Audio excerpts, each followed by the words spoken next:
Alright, alright, alright. Welcome back, motherfuckers, to episode 2, or the second stream of Sunless Sea, Submariner edition. We've got a few things on the quest list today, so I'm going to start and load up the game, and we're going to get on with it. So, judging from my notes from last week, we've got to go to the Empire of Hands, the Polythreme, the Mangrove College, and the Chilonate at some point. But to start off with, it looks like we're returning to Mount Palmerston to drop off some souls for a dodgy geezer. So we'll have a quick look around London, and then we'll head up north to Palmerston. Looking forward to it. Sorry I wasn't able to do this stream yesterday. I had my booster shot, and it felt like someone had hit me with a truck, so I had a bit of a lie down instead. But, you know, looking forward to this. Looking forward to saying words wrong, speaking badly, and almost dying.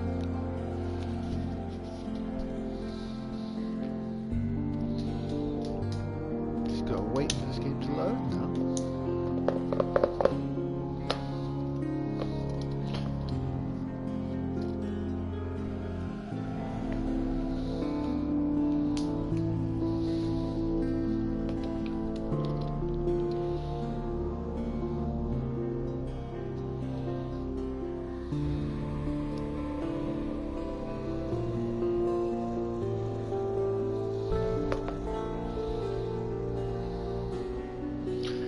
Every day we're loading.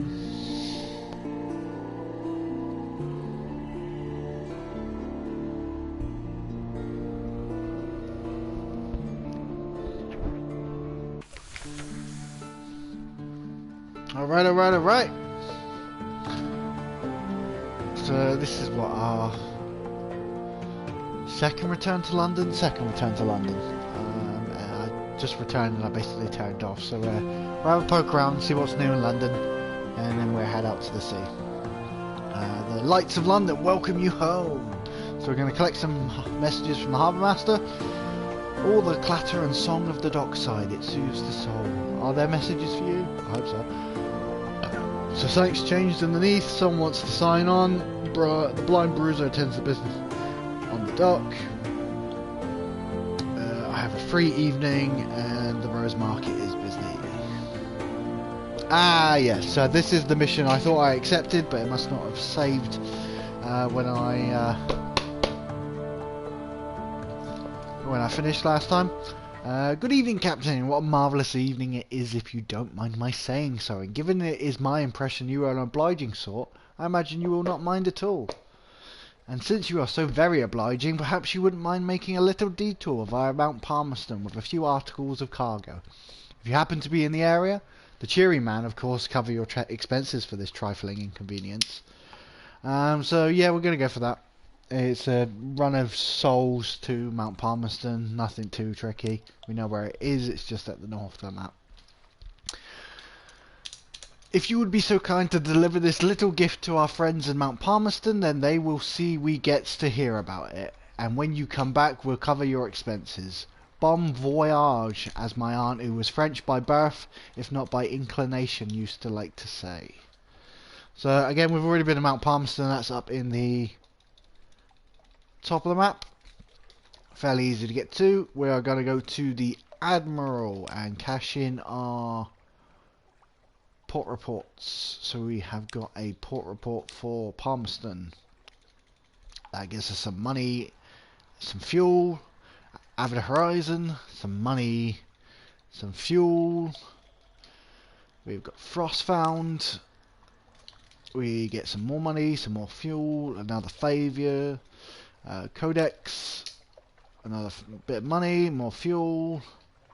You get the idea. We get another favour. We've got an accomplishment every time you go to a place and get a port report for the first time. That'll get you an accomplishment which will go in your journal. The salt lines, been there, another 20 pennies, another bit of fuel, lovely stuff. Quaker's Heaven, only 5 echoes for that one, but we still get some fuel. Demure Island, 20 and fuel. and that'll be it. I think I got some strategic information, so I can give that directly to the Admiral.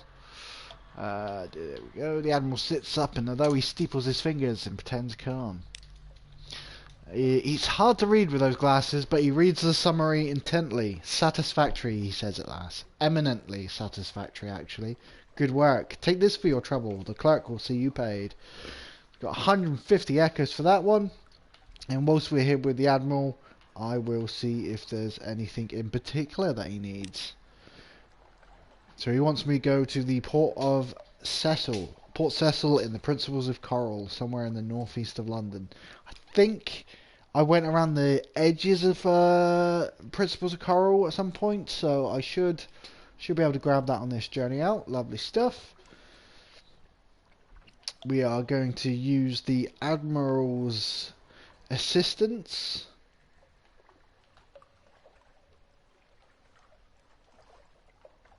No, what we are going to do is go back to the docks.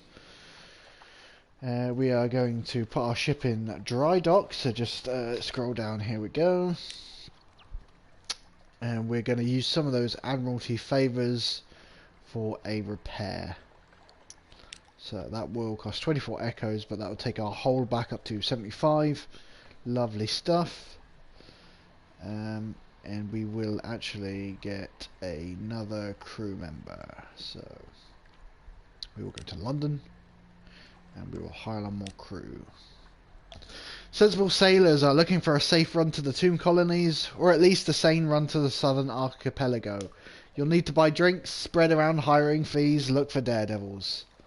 Rich pickings, your tall tales find a ready audience. Scarred and seasoned men and women tramp aboard and find places to sling hammocks.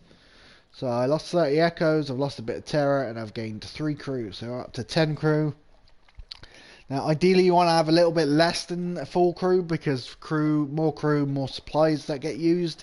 So if you can kind of run on a skeleton crew, you'll last much longer with your supplies. But the downside of that is if you lose any crew, you could really risk losing the ability to go full speed, or you can even die altogether if you lose all your crew. Oh, didn't mean to do that. So we're going to go to the Alarming Scholar at the college, see what we've got to trade in. So we've got a sea story, a tale of the deep. Give him one of them. Thrilling! Let me hear every detail. First I must find my fountain pen. Oh, how regrettable. It has a spider impaled on the nib. Excuse me. Let me... Good heavens, it's still alive! Pass me the volume of Gibbon. There we go. Do you have another pen? So I give him a sea story, he's giving me 10 echoes, and I'm starting to get some favours with him now. So I can give him an outlandish artifact, shaped by hands unknown in London. We have something like that, he declares, but not very like that. Interesting. I have some ideas about suitable fees. So I've gained 100 echoes, lost the outlandish artifact, but I've got my favours up to 2. And I've gained a fragment, which will get us a secret, which allows us to increase our stats. See if there's anything else to give him, but nope. I have business to attend to, and beside the scholar keeps snapping her teeth like a mechanical trap. Alright. So what we are going to do is go down to the docks and have ourselves a good time. That will reduce some of our terror. So a good night out, sea shanties, good companionship, and the warmth of a pub fire. That lost us 5 terror, 30 echoes. We've got some recent news, and I lost the free evening. We can go to the Rose Market. The Rose Market gives you some stuff that you could possibly pick up and sell, kind of like trade missions. It bustles on Rose's Wharf. Perhaps you can find a buyer for some of the curiosities you have found at sea. So let's see if there's anything we can get. So someone wants a long box, someone wants a watchful curio. Okay. And if you want to escort some interested acquaintances to the Rose Market, that allows you to kind of refresh your the Rose Market with different items to bring. So we're going to leave that for now. What I am going to do is start the quest to acquire a submarine, which Her Majesty's Admiralty has sworn off submarine exploration. However, you have heard tales of unofficial research into submarine travel being conducted in her distant colony. So that wants us to go down to Port Carnelian on the southern coast. So I'm just going to add that on my little notebook quick. Port Carnelian.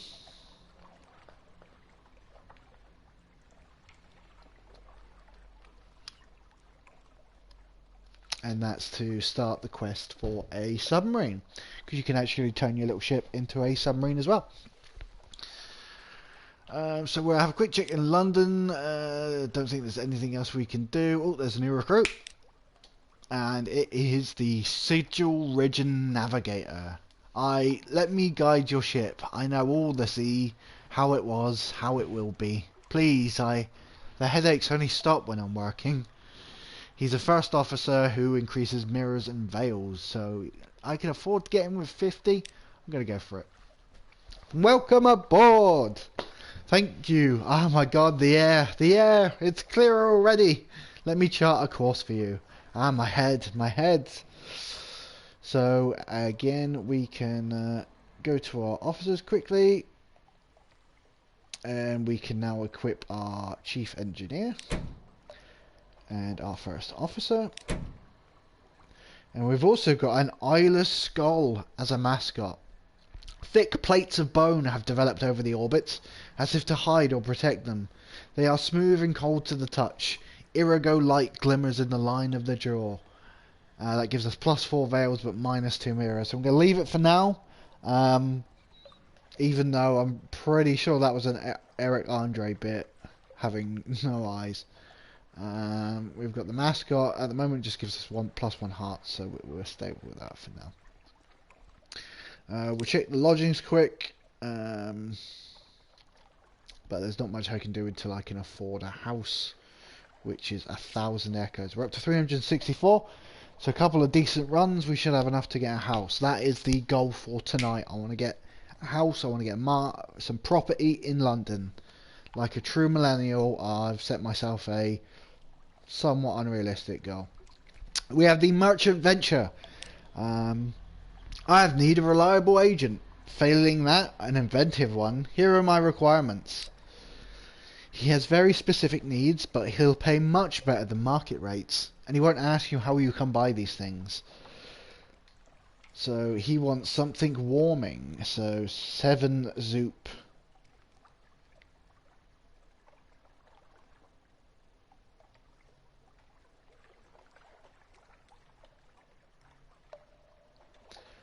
Seven Mutasalt. Okay, so a Zoop, I'm pretty sure we can get Mount Palmerston, so fantastic. And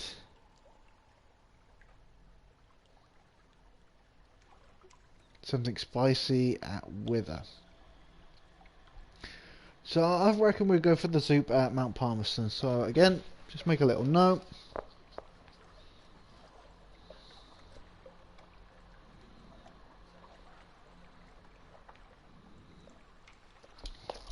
Since we're heading that way. Lovely stuff. Finally, we've got Mr. Sachs, who is kind of like an evil Santa Claus. A visit from Mr. Sachs. Midnight. A presence dominates your lodgings. Its fur-trimmed robe is the red of blood on snow. Over your chair hangs a familiar brown sack, bulging with offerings. Londoners give generously to the crimson beast of winter. Anything to be rid of it. The figure smiles into the fireplace, smelling of soft musk and harsh ammonia. I require a sturdy vessel and a captain. Yours comes recommended. You will suffice. So, the game is warning me not to take this right now. I'm not going to take Mr. Sachs' quest right now because it is a bit of a fucker. But I just want to introduce you to the concept of Mr. Sachs, the evil Krampus that will haunt us. Mr. Sachs' displeasure is a shiver in your bones. Next Christmas, it would be wise to be far away from London as possible. Polychrome is said to be least terrible that time of year. So I've turned away Mr. Sachs, but if I take too much time, and he may take me.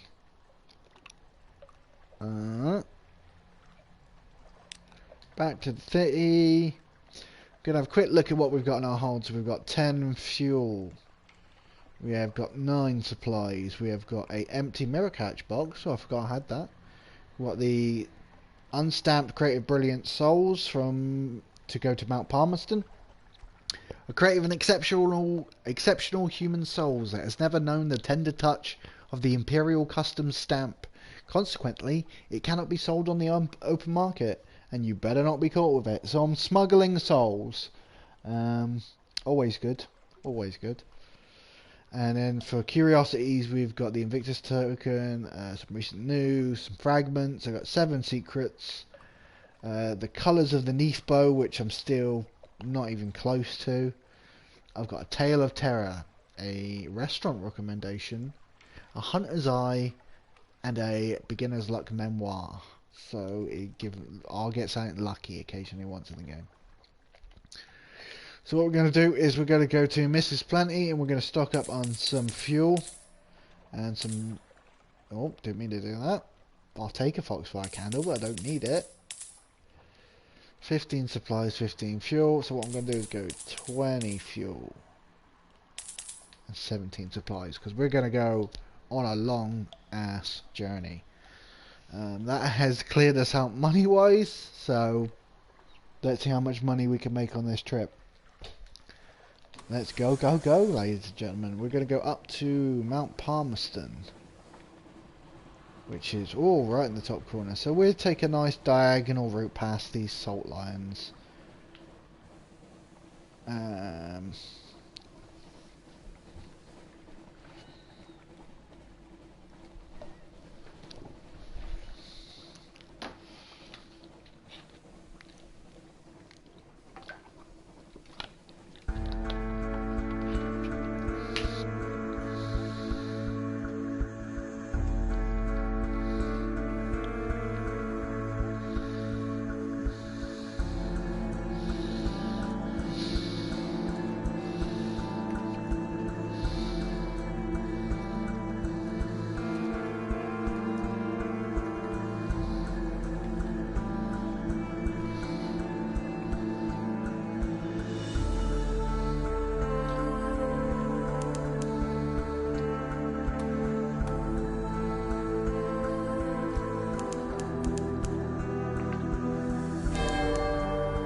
Salt lions. So after that we'll start slowly going kind of diagonally northeast.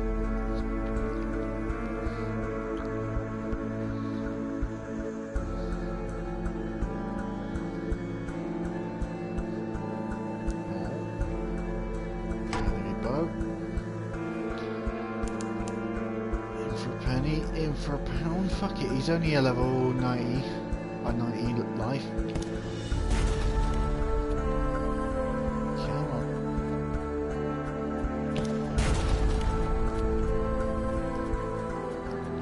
See, the trick is I got to keep behind him or he's going to fuck me up.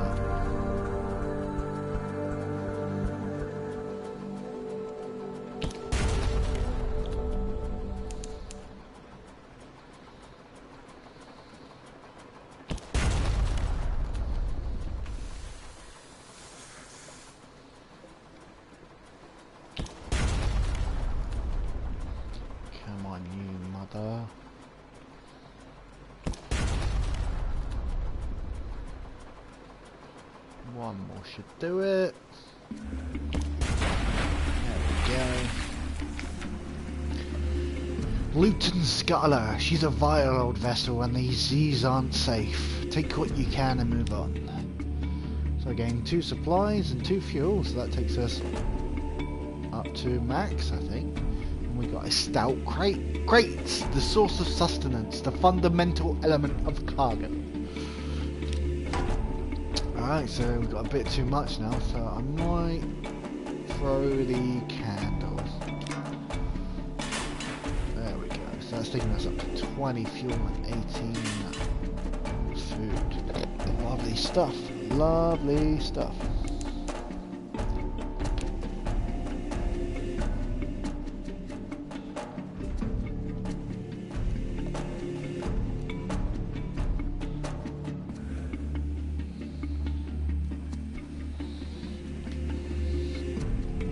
Go.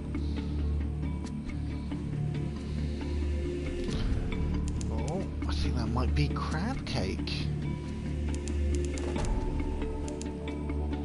It's called crab cake because it looks like a crab cake. It's funny. We've got fog. Fog reduces your visibility, but also reduces enemy visibility, so it's a nice trade-off.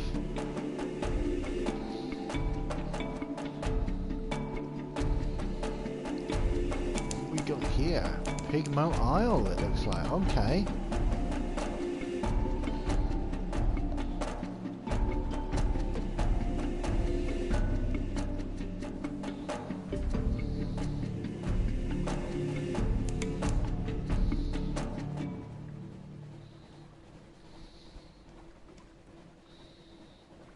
We just pop into Pigmo Island and we'll see what's going on at their dock of Saints Haven, I guess.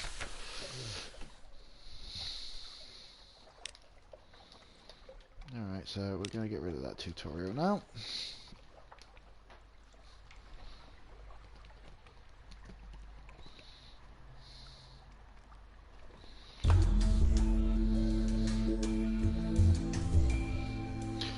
On a lonely desert beach. There is no habitation in sight, no market, only an old rotting dock.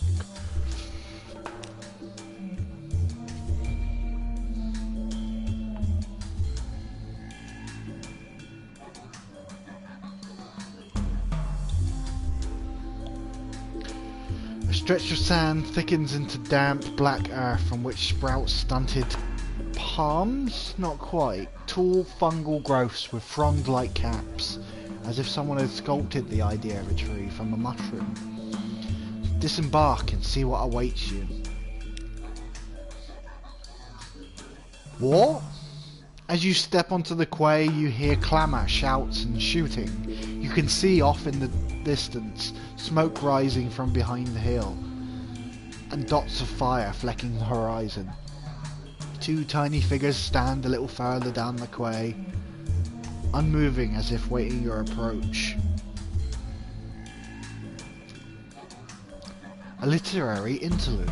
The following is an extract from the popular Diary of a Sea Captain, from London to Irun and what we did there before we arrived.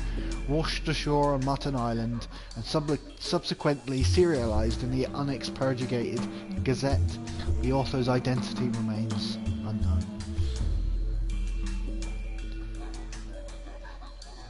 The Tale of Pigmo Isle.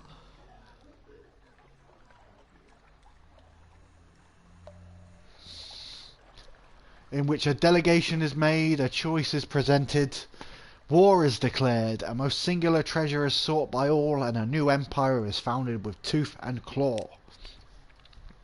Chapter 1. The Delegation.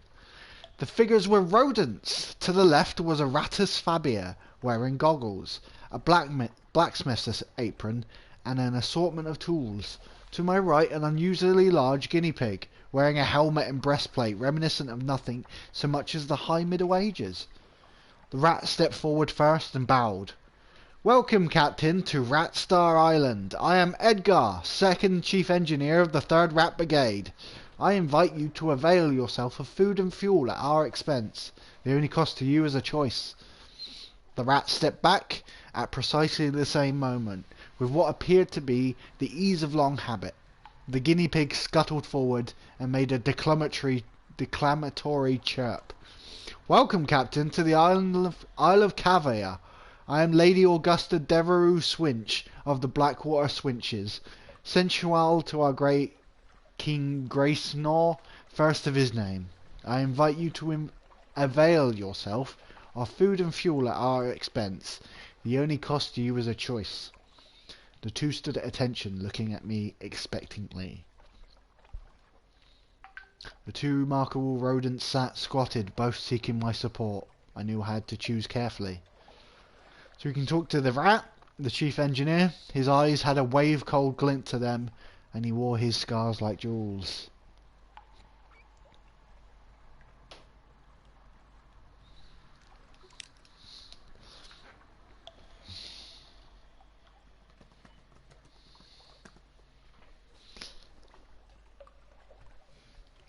A rat in the making. I asked the chief engineer to elaborate. He looked at me for a long, measured moment before speaking gruffly. We came to this island to make a home for ourselves away from London and its cats and snuffers, its rat-skin suits. We came to live as citizens of our own republic.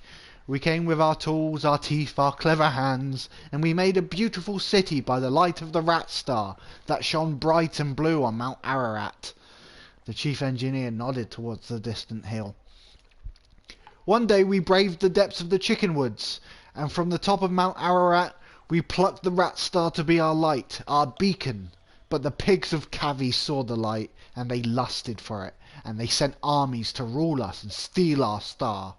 We will not permit them to take what is ours. We will resist to our last breath. Will you join us in defeating them? Alright, so that's the rat's perspective. Now let's talk to the armoured guinea pig.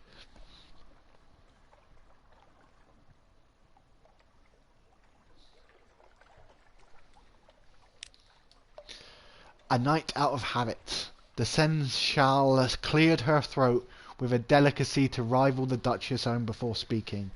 Grace nor the King, our Lord and Sovereign, full 7 months had sojourned on the sea, conquered this land and won the southern main.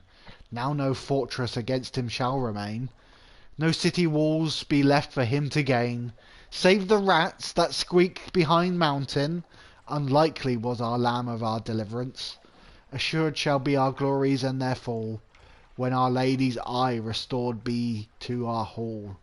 The seneschal composed herself, and then added, We saw truth and beauty by the light of our Lady's eye on Mount Caveat, but the rats, with their guns and their chatter and their peasants' politics, stole it from us. We will subjugate them and take it back.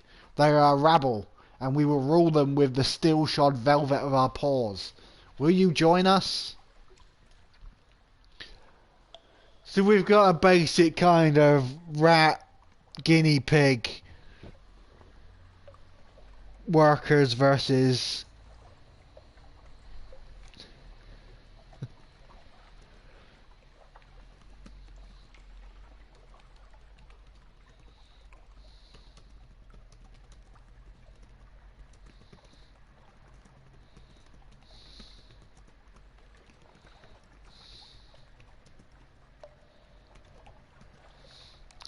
sorry about that. Just for sorting some things out.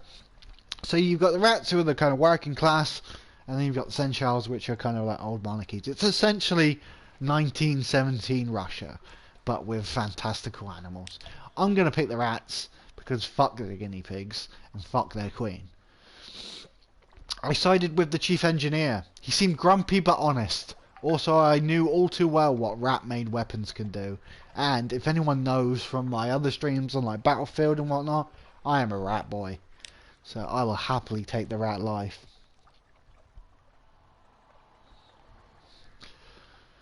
I extended a finger to the chief engineer, who shook it grimly. The seneschal hissed and chattered her teeth in disgust, but kept her distance. You've made...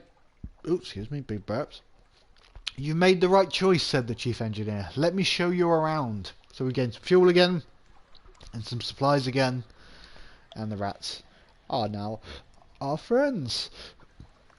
Oh! The chief engineer led me to the northern side of the island, skirting the chicken woods. We passed through a number of what can only be termed checkpoints, as fierce-eyed rats shouldered their derringers and saluted the chief engineer. Soon we came upon a small colony, smaller than some of the infestations I had encountered in London flats, perhaps only 50 ratti as Fabio altogether, working diligently to fortify their side of the island. The first thing I noticed was a brilliant light gleaming out from a stump of chicken wood about 6 feet high. It bathed the whole settlement in a clean blue glow, and was almost too bright to look at. By its light I could see several raised mounds of earth, suggesting shallow tunnels. An efficient fishing operation was set up by the water, an albino rat mending nets whilst others stabbed sharpened sticks into the waves. Further inland was a barracks where a sergeant barked drills at a small squadron of fighters. My arrival drew attention, and several rats paused in their work to look at me curiously. Welcome to Marinia, said the chief engineer, with voice warm with pride. It's not much to look at now, but it will be once we've rousted the cavies. Take a stroll around while I summon the war council. With that, he vanished into one of the mounds and left me to explore. I visited the rats' barracks. The drill sergeant appeared to be sizing me up. Were the few rats around her really all she had to launch an attack? We are fighting impressive odds. I approached the drill sergeant and went so far as to salute her, which earned me a grunt of satisfaction. The sergeant dismissed her troops and offered me a bit of chickenwood jerky to gnaw on. There's more of us below ground, she explained, but not enough. The cavies are bigger and there's more of them. We're better with weapons, but haven't got the stuff to make them with. Most of us came here as stowaways and brought nothing but food, tools and the fur on our backs. We can fish and we can nibble the chickenwoods, but we can't make guns out of trees.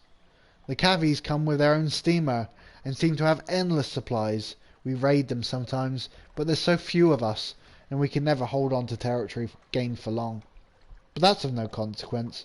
All we want is to be left in peace to build a republic. And the rat star, she added thoughtfully after a moment. Of course we want that too. I take a look... Excuse me. I take a closer look at the rat star. An excitable looking rat was peering at it through smoky goggles, twitching her whiskers and making notes on what appeared to be real paper. Blue as a sapphire, but endlessly more brilliant. It's not a star, of course, not really, but try explaining that to the others. The chief engineer doesn't want me working too hard to convince them. Says it's bad for morale. But just look at it. Look! She offered me her goggles. I managed to work them over just enough for one of my eyes to see the truth of what she was studying. It was scintillac, but unlike any I'd ever seen before. Blue as a sapphire, but more brilliant. Something about the clarity of its colour was tremendously soothing. The chief science officer tittered with pleasure as I handed her goggles back. Those of us who have been to the Cavi side of the island and lived to tell it say that there's plenty of glow there, plenty of bright in the water all around, but nothing like this. We took this from the island's centre, Mount Ararat, only it's not a mountain of course any more than this is a star. It's hollow, there's sweet water inside, and coral crawling all up the walls of it, but nothing that glows save this. It's ours now and no one can take it from us. I could head down to the beach. Who ever heard of a rat mending a net? An albino rat smiled up at me from his mending work, looking dainty and a little shy. Chickenwood floats, especially when it's dried out and sealed, so we're able to paddle out a bit and cast our nets. We come up with all sorts of things. Blind fish, crabs, sometimes a chunk of broken tentacle. But the fishing would never be so good without the rat star. He beamed. I think it only draws good fish and keeps the scary ones at bay. I know the chief science officer doesn't believe it, but I do. That light is our livelihood. The bells of the war council rang. I was summoned. The chief engineer emerged from underground with a motley assortment of other rats. He introduced them as weapon experts, strategists and field commanders. So you're going to help us beat the cavies, he said, a hard edge to his voice. But how exactly? So I can offer nothing but my advice. I can offer some strategic assistance at 52%, or I can offer a ship and cannons for 37. So I'm going to go with some strategic assistance and hope that the dice roll pays off well for me. We engineered a distraction that the LBs could use to plunder the Cavi ship and turn the tide in their favour. We pretended to take a rat hostage and approach the Cavies as with a gift, demanding an audience with the Senchal. A battalion encircled us almost immediately. Their armour and helmets clanked as they purred and chattered amongst themselves. Well, well, said the Seneschal, regarding me with what I suppose to be a smile. A reversal of fortune? How unlikely. I suppose you will have no trouble slitting this savage's throat on our behalf. My fraction of a moment's hesitation was all the confirmation the Seneschal needed. See to the ship, she snapped, and half the party scurried to intercept the rats skulking about it, screaming war cries that curdled my blood. As for you, said the Seneschal sweetly, thank you very kindly for your gift. I assure you it is most graciously received. Swiftly than I would have thought possible, the Seneschal leapt onto the rat I had held bound and sank her incisors into its chest. I escaped with my life, but found myself unable to forget how the rat screamed and writhed while the Seneschal raised her face to me again, his liver gleaming obscenely in her mouth. So he failed that one and gained some terror. Shit. I have nothing to offer but my advice. The king took it in desperation, if not gratitude. A charge! The cabbies had the advantage over the rats. To prolong this much longer was a sure path to defeat. I advised them to put everything they had into one desperate assault on the beached ship. Unhappily, they concurred. The sound of gunfire and screams echoed as far away as my ship, where the crew and I sat and watched. Few of the rats that marched forward that day returned to the light of their precious rat star. Those that did returned bloody and shaking, yet in triumph. It was as much as they could have hoped for, if hard to call a victory. Hail Marina!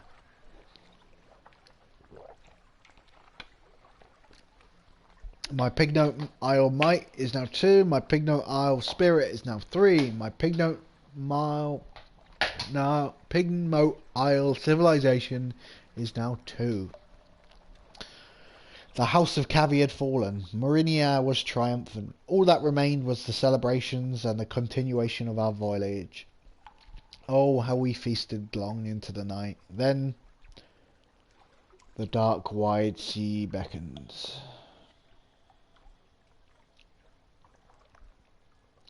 I interceded on behalf of the Cavies. They were crushed, defeated, and I could see their spirits broken without the light of the rat star to guide them. They needed an advocate. I appealed to the chief engineer's moral fortitude and sense of fair play. Perhaps the Cavies suffered the loss of the light from the centre of the island. Perhaps they were only trying to get it back, not steal it from the rats. The chief engineer looked troubled at the thought. We only wanted to be left alone, he said. He looked towards the Seneschal, haphazardly bandaged amongst the rat's other prisoners. Perhaps further negotiation is possible. As I left, I saw the albino rat timidly offering a young Cavi prisoner a piece of fresh fish. So I've forged a peace between the rats and the Cavies, and the spirit is now up to 6, optimistic. We have eaten our fill and our business was concluded. It was time to continue our voyage and see what other wonders and terrors still await us. The end. There, you finish your diary entry. The final dregs of the rats. Surprisingly good wine. They line up to salute you as you leave the victory banquet, escorting you to your ship through the foundations of their new republic. So I've got a port report for Pigma Islands. My hunger's gone. Time passes on the Nice's most adorable empire. And we will move on from Pigma Island after quite a bit of reading.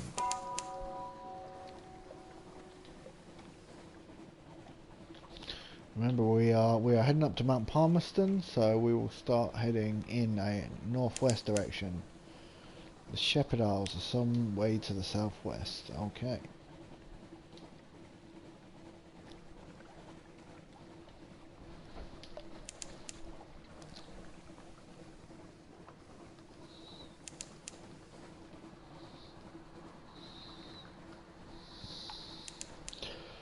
Ooh, we're at the Port Cecil and the Principles of Coral, it looks like.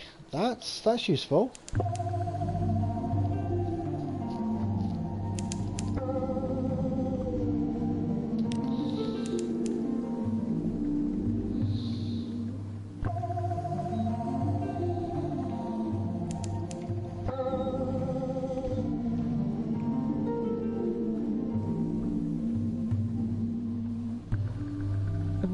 If I remember correctly, it was the Admiralty that wanted me to come here.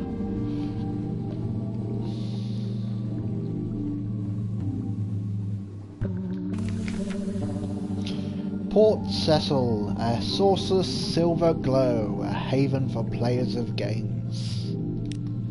Rumpled convolutions of coral fill the water, glimmering with silvery light. The harder you look, the more you see shapes amid the chaos, almost as if they were sculpted.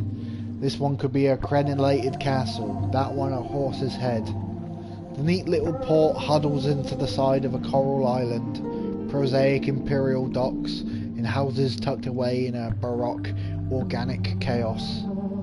In that curious silvery light, among the frozen chaos of coral, the scene has the unreal air of a pencil sketch, crumpled and discarded. Chess is a pronunciation. Chess is popular in the Principles. The port is full of exiles, drunks and washed-up sea traders. They all play, often obsessively.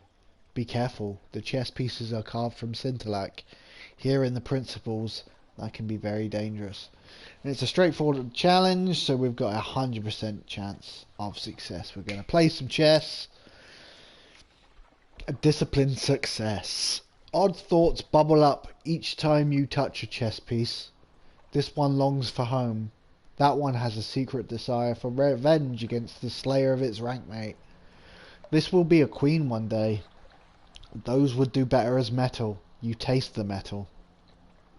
You ignore those thoughts and move methodically to a victory over your opponent. He blinks. Checkmate? He asks helplessly. So we succeeded in a pages challenge, opening moves and some more fragments. So now we can play chess again for an 84% chance. Again, we're going to do that. One more game. You don't know how long you've been playing. You won a match, another. The rough coral tips of the chess pieces are smeared with blood, yours, your opponent's. But you have begun to realise that your moves recapitulate the movements of the powers of the Neath, the flukes and their shapelings, the bazaar that lurks in London, Mount Nomad that prowls in the sea, salt, stone, storm. With every move you take, the shape of it becomes clearer in your mind, sharper. Checkmate, you say? One more game? Your first officer is tugging at your arm. Ignore them. You have chess to play. So we've gained 2 secrets for that. So we can play chess, but our pages have only allow us to have a 43% chance. So I'm going to leave that for now. So we're going to explore the coral knoll around Port Cecil. Sea laps dark around silvery coral. Humps and columns rise from the coral. A bewildering maze. Go carefully. Captain, I'm a good seaman. I'm yours if you'll have me. Will you have me? I'm hungry. I work hard. He seems likely enough, if a little ragged and sorrowful. I would take you with me, but I've got 10 crew. So, no room, I'm afraid. I knowed before I asked, and I hoped yet. Well then, Captain, take my blessing. You remember me another time, eh? When you have a berth spare for a good sailor who knows his way. He's laying it a bit thick with all the Z's, but perhaps next time, you assure him. Perhaps. I think it's a little bit of terror lost, so I'm happy with that. We'll make contact with our contacts. The Admiral gave me directions to meet. The Admiral gave you directions to take to meet your contact. Left, right, down, into the labyrinth of coral outside Port Cecil. Over the silvered vein, past the castellations to the unfinished court. Here is a rubbery man, one of the squid-faced bipedal things that infest the sadder hovels of fallen London. It looks ill or infected.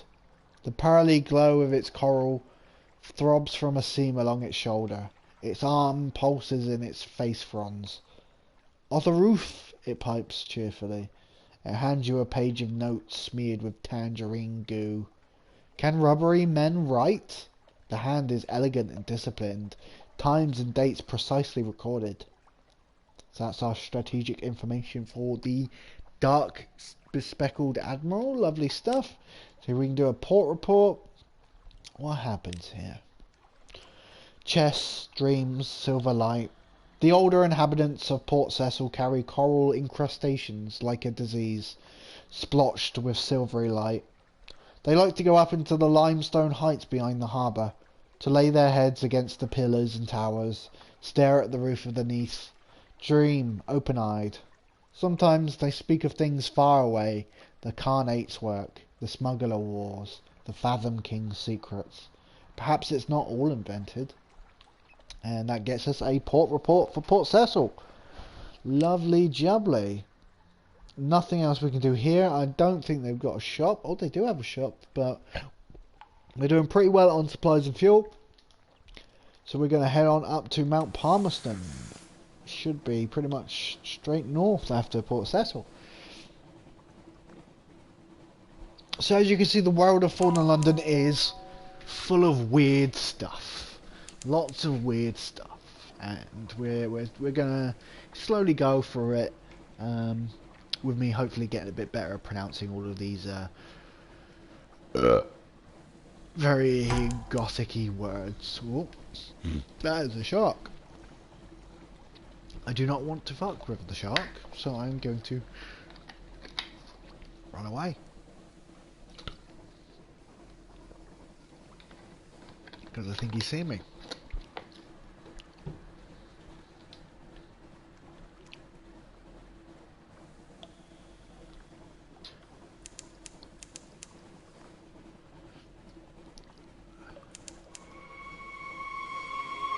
Oh, we're close to Polythreme. Lovely stuff.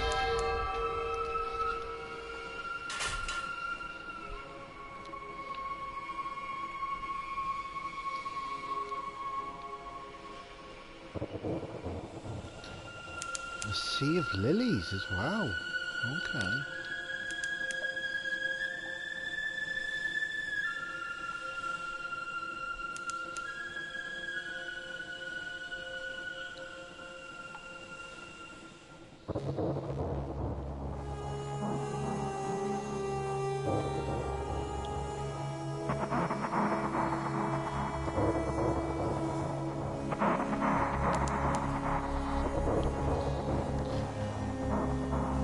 Stop at this place, which looks like it's called Wisdom and Nupmidit. Ah, it sounds like a frog. Nupmidit Harbour.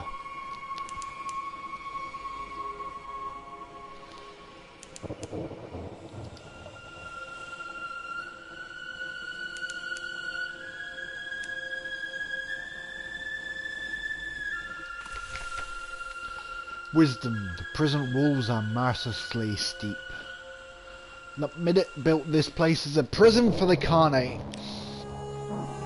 Now it answers only to its governor, and its governor answers to no one. So we can hand over a prisoner. No. We can exchange a secret for a prisoner. No. I need more pages. 175, fucking hell. And a Searing Enigma. We can do a port report. Ships from the Khanate are most common, but you see Chelonate vessels, Polythreme trimarenes with chained and sulky unfinished men, corsairs disposing of their miscreants, even one furtive Irami skiff. The wardens pay them well for their prisoners, and that gets us a port report. Anything else we can do? Well, we can try rescuing a prisoner, but nah. Only get one chance of this, and it's unlikely to be profitable unless you have someone specific in mind, so let's move on from Prison Planet up to Mount Palmerston.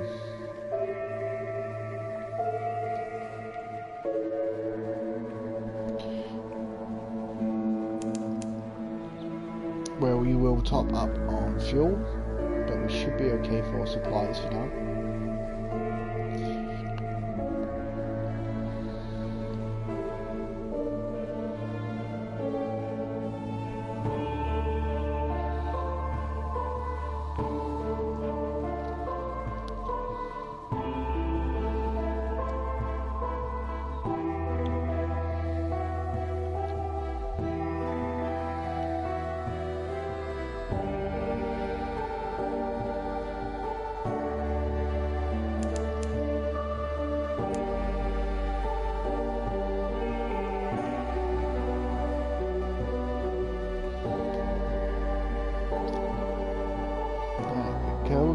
nicely to Mount Palmerston.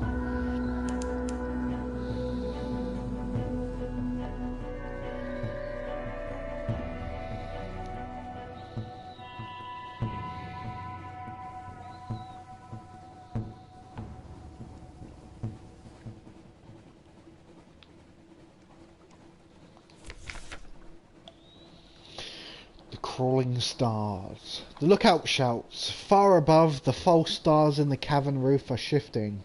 A rare and ominous event. What now? Eyes to the deck. Forbid them to look. You can't really stop them, but you can at least discourage discussion. They won't like it, but it's safer.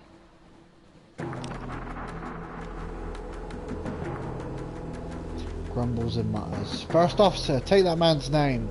But they quieten soon enough, and that gets us a little bit of terror. So we're going to go to Mount Palmerston. We have got to deliver our smuggled souls. A hooded figure with a lantern waits at the far end of the quay. You give the hooded shape a sign of recognition. It hisses the reply you expected. You hand over the crate, and you receive a chitty marked with a thief sign.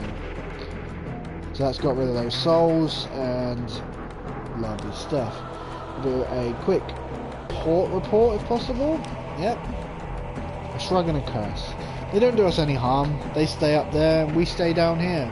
If hell's fighting itself, then that's good for us all, isn't it? We can explore the islands. At the heart of a salty little bog, you come across a pulsing mound of blemigans.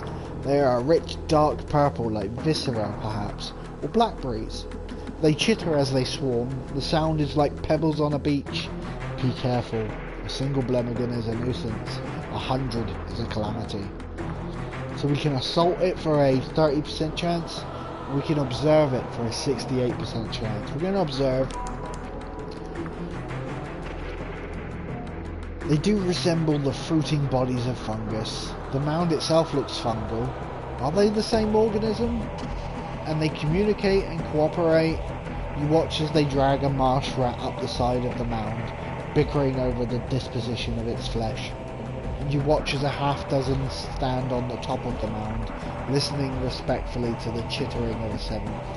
It's improbably reminiscent of a poetry recital. You take notes. So that's got some more fragments, and we've succeeded in a mirror's chance. Lovely stuff. Not going to dig amongst the ruins because I can't afford to. I am, however, going to buy some cheap fuel. Up to 20. And I'm going to talk to the chief engineer whilst we're here. So we can invite him to dine with us. For one supply. So, his taste is Spartan, he eats little, drinks only water, barely sleeps at all. So you only need to lay a simple table. Thanks for the meal and the company. No, no wine, it makes me sleepy. Oh yes, I can sleep. Too easily, that's the problem. He hesitates.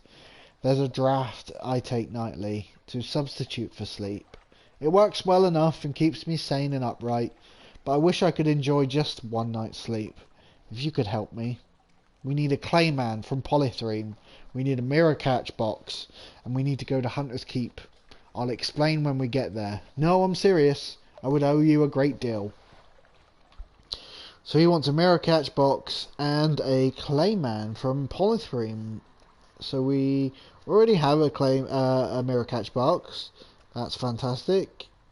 And Polythrene is on our list of places to go, so that works very nicely. And Hunter's Keep is the place with the Three Sisters, just near to London. So with a bit of luck, we might be able to find Polythrene, get a clayman, and hit that place up on the way back. And whilst we're here, we'll also speak to him again to increase our veils by spending a secret. Of course, this, and this, also this. Don't forget this, and never forget that. So that takes our veils up to 25. And we are going to head on to east of Mount Palmerston. I believe the next stop after this will be a little town called Irem. Oh, stay out of the way of him.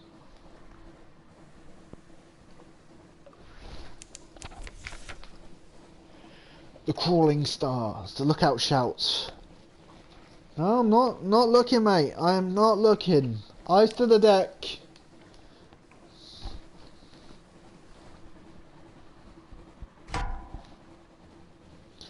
Do not want that Corsair to be on my arse, so we're just going to head up and hug the rocks again.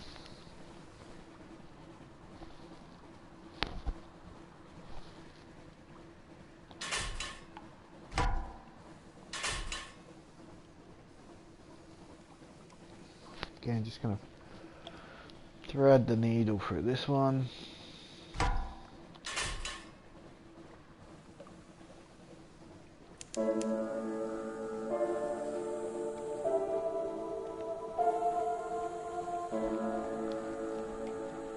So we've reached January 1st, 1888.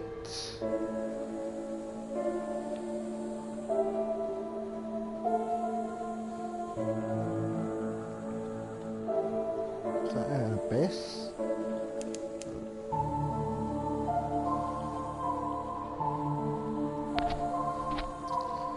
It's coming up on the backside of it now.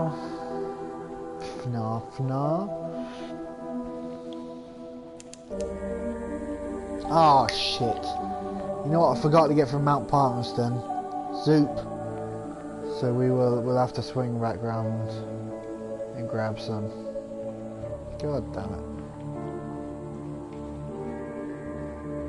God damn it. Soup or Mutasol was the two things we're requiring. Soup and Mutasol.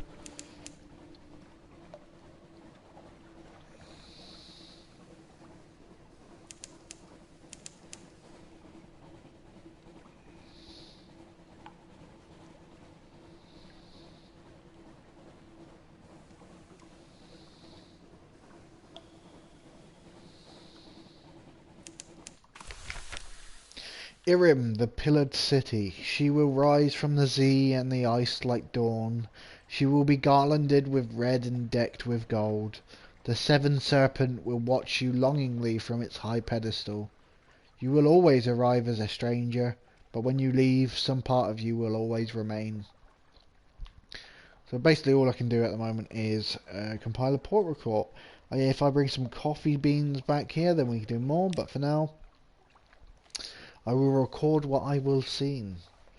When you will sit down to write the report, you will recall that it was written already. Who wrote it?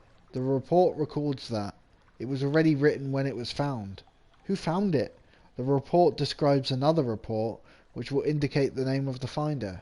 Where is the other report? There is a footnote which describes when you will record its location. When will that be? When all is well, and all manner of thing is well. Irem is fucky. I'll be real. Irem is fucky. We could buy a watchful curio here for the rose garden for a secret. I'll take it.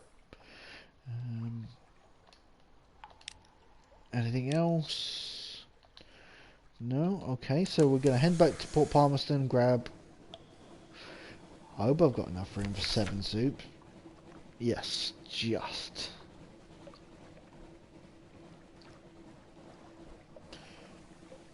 So we get the soup, then we'll head down, hopefully and find polystyrene somewhere around here.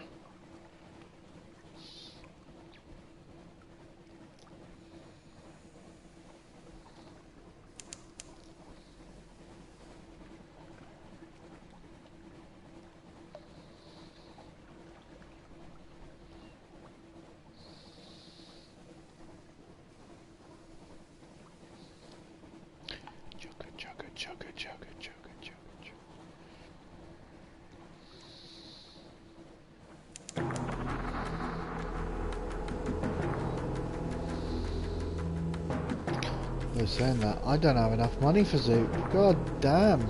Alright. On we go.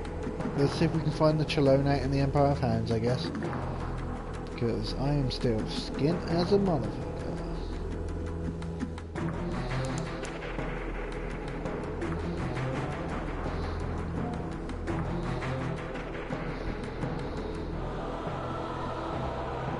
So basically what we're going to do is we're going to go down this side of the map for as long as possible.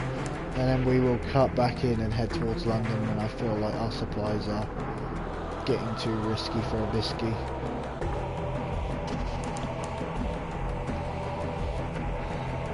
I feel I may only be able to do one run tonight, but we'll see how it goes. There's been a lot of reading, and there's a lot more to come if we hit like the Empire of Hands. Well, that's going to be a lot.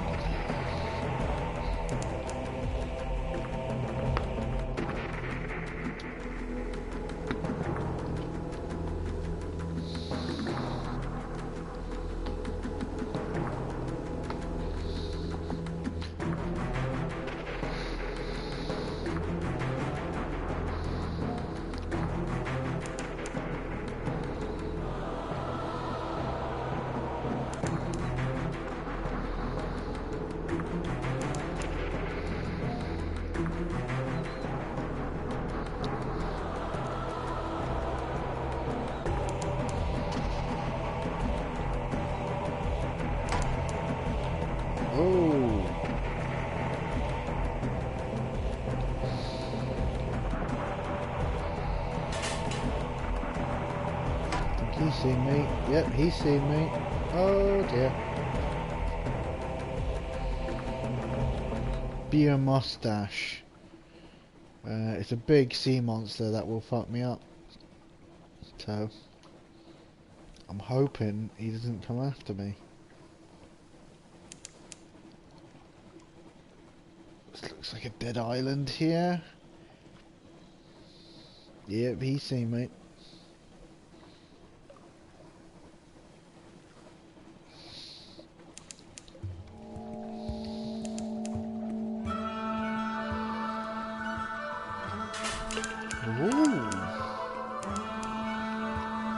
We've discovered Ash Isthmus.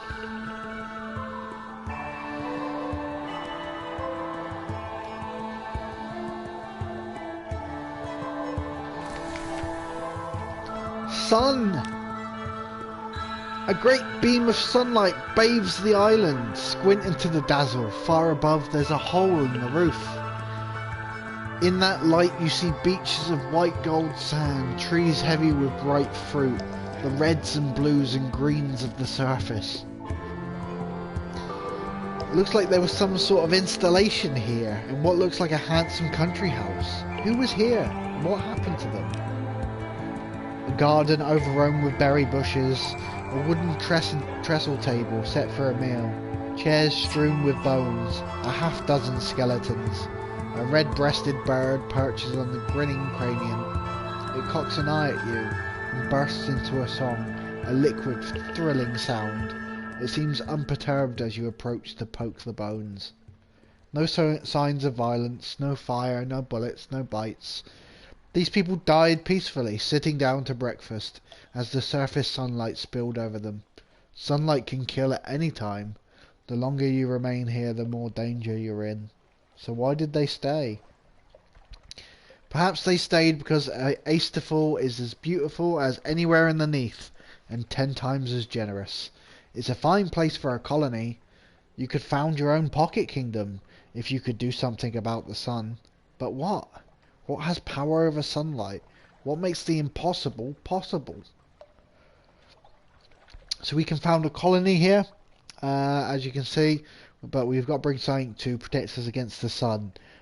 Basically, it's been a couple of generations since London went underground, and direct sunlight is kind of basically harmful to us now. We've evolved past of it, but we've got a memory of distant shores out of this place. So I could fill the mirror catch box, but we need an empty one, so we're going to leave that for now. We can go beachcombing. If you're lucky, you might pick up treasures. More likely, you'll pick up bits of wood and the occasional interesting arthropod. Something glinting? Just bottle glass, but there's a message in the bottle. A page from a journal. The writer has described a debauched afternoon in thrilling detail. Who threw this into the sea?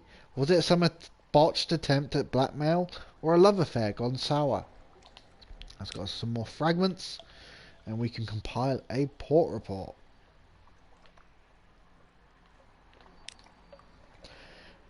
A burning after image. Your eyes water, the pages blur. The report is one of joy-filled complaint. Asteful as a beauty too bright to be appreciated. Perhaps the Admiralty can find something of use here. And there's no shops or anything here, so nice little break. But we're going to move on from Asteful and see what is along the coast.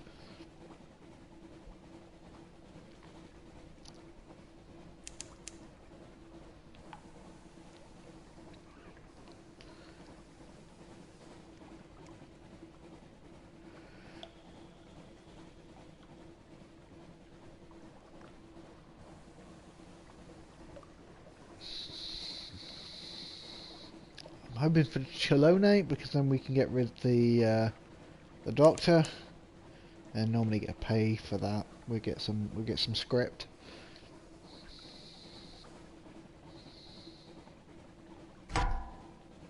Oh, he's a big boy. Light off. Hope he doesn't see me.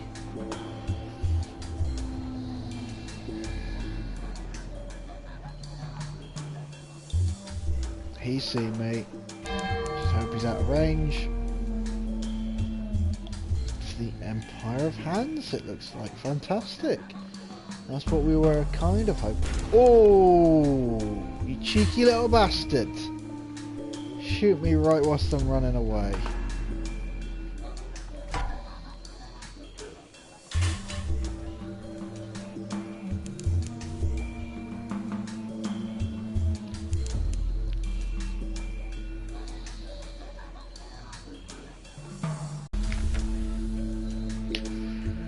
A stern reminder from the Admiralty. In the name and by the power of our enduring majesty, a trade embargo in quarantine in absolute perpetuity has hereby been declared on the Empire of Hands. No ship of London is to permit aboard a Pentecost 8th without the express and prior permission of the Admiralty. Any and all acts of spirifage are prohibited. They know what they did. Beware of stowaways. Keep a tight grip on your soul. Excerpt from Standard Naval Regulations, Volume 4. With the regulations in mind, it is a surprise to be greeted by a mere itchy monkey in a tattered yellow robe, barely walking with the help of a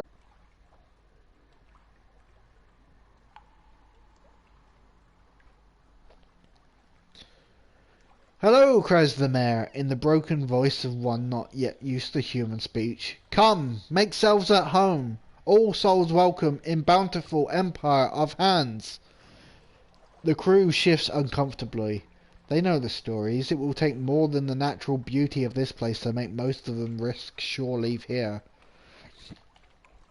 So we will check the Port Stanton.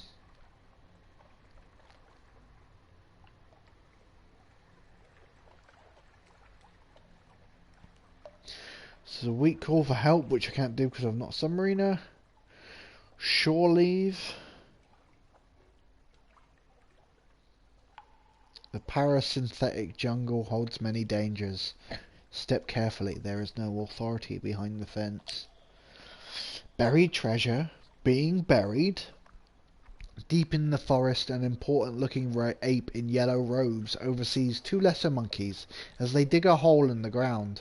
Having dropped the strange-looking idol into the pit and covered it up, one scrapes a deep X over it, while the other slides a map into a bottle, corks it, and scampers off to throw it into the sea. Curious, however, any treasure hunter who may find the map and follow it here will be out of luck. Because I nicked it. We can see what's going on with this Zeppelin.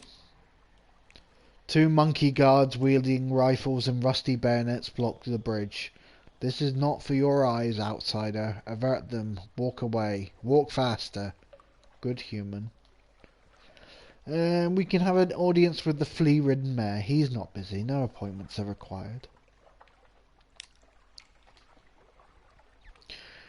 In better times, being overseer of Port Stanton gave the incumbent their pick of visitors to the Empire. Now it is as thankless a task as any to be found underneath. So we can sell our souls and not much else. Acquire fresh supplies, acquire emergency fuel. They will charge us both. Very heavy. So to do a port report, I have to explore the islands of the Empire of Hands. So that will require sailing the Empire of Hands. Communal wooden boats offer free passage to all travellers willing to row between islands. So we're going to go on a scouting trip to Sovereign Island. A wooden palace stretches across the whole island, passage to it lit by a field of tiny glim buoys. Many boats circle the island, all keeping their distance. The one that gets closest is an extended rowboat, painted in yellows, whites and reds. 4 servant monkeys strain at the oars, whilst its true passenger sits in comfort behind a gauze curtain. A gauze curtain, more like. Just for a moment, an eye catches yours, but only for a moment. It would not do for a high-souled ape to see something so beneath its notice. And we can gain access to the court with a gift for the Monkey Emperor, which I do not have. So we're back to the boat. It would take some effort to integrate yourself here. Perhaps if you could find something on one of the other islands. So we go to the Ash Isthmus. Neither man nor ape claims this volcanic remnant between islands. Haunted, they say. Ridiculous. The trip offers a little time to think on the penties. Technically, they are monkeys rather than apes, but it is not tactful to remind them of this. To their high-souled faces, the accepted name is Pentecost Apes. In private, though, the bloody monkeys is about as common. It is, one might say, an ad hominoid insult. Black beaches give way to an oasis of gently flowing trees and the scent of rotting flowers. So we'll enter the forest. Parasynthetic vegetation thrives in the Empire of Hands, fertile soil and cool humidity. Wide natural paths run between clumps of trees, softly lit by a dim green glow and the occasional glimmer of false stars through the canopy. Only the cracking of leaves and the soothing sounds of water break the serenity of this volcano-forged paradise.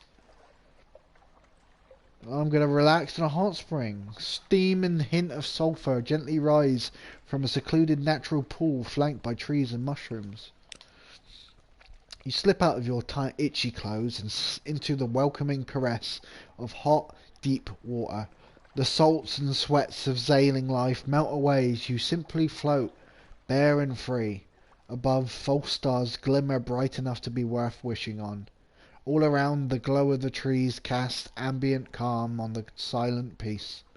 How long has it been since you've had a moment like this? Since London? Longer? So that's got us rid of a little bit of terror. Lovely stuff. A thought for the past. Sea captains are born and sea captains are raised. You think back on the day you learned it was your path.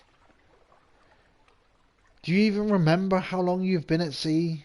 It could have been a lifetime in the perpetual gloom under the ever-changing false stars. You remember your first step on your very own ship, the first breath of that sea air, the first sight of the endless black with all its wonder and terror. You remember. Wait, what was that? It sounded like giggling. A tiny girl perches watching on a rock. Her innocent grin is spiced with mischievous glee. She moves like a monkey, but she giggles like an imp. At the look on your face being caught bathing in the hot spring, and the one that floods into it as she scoops up your clothes.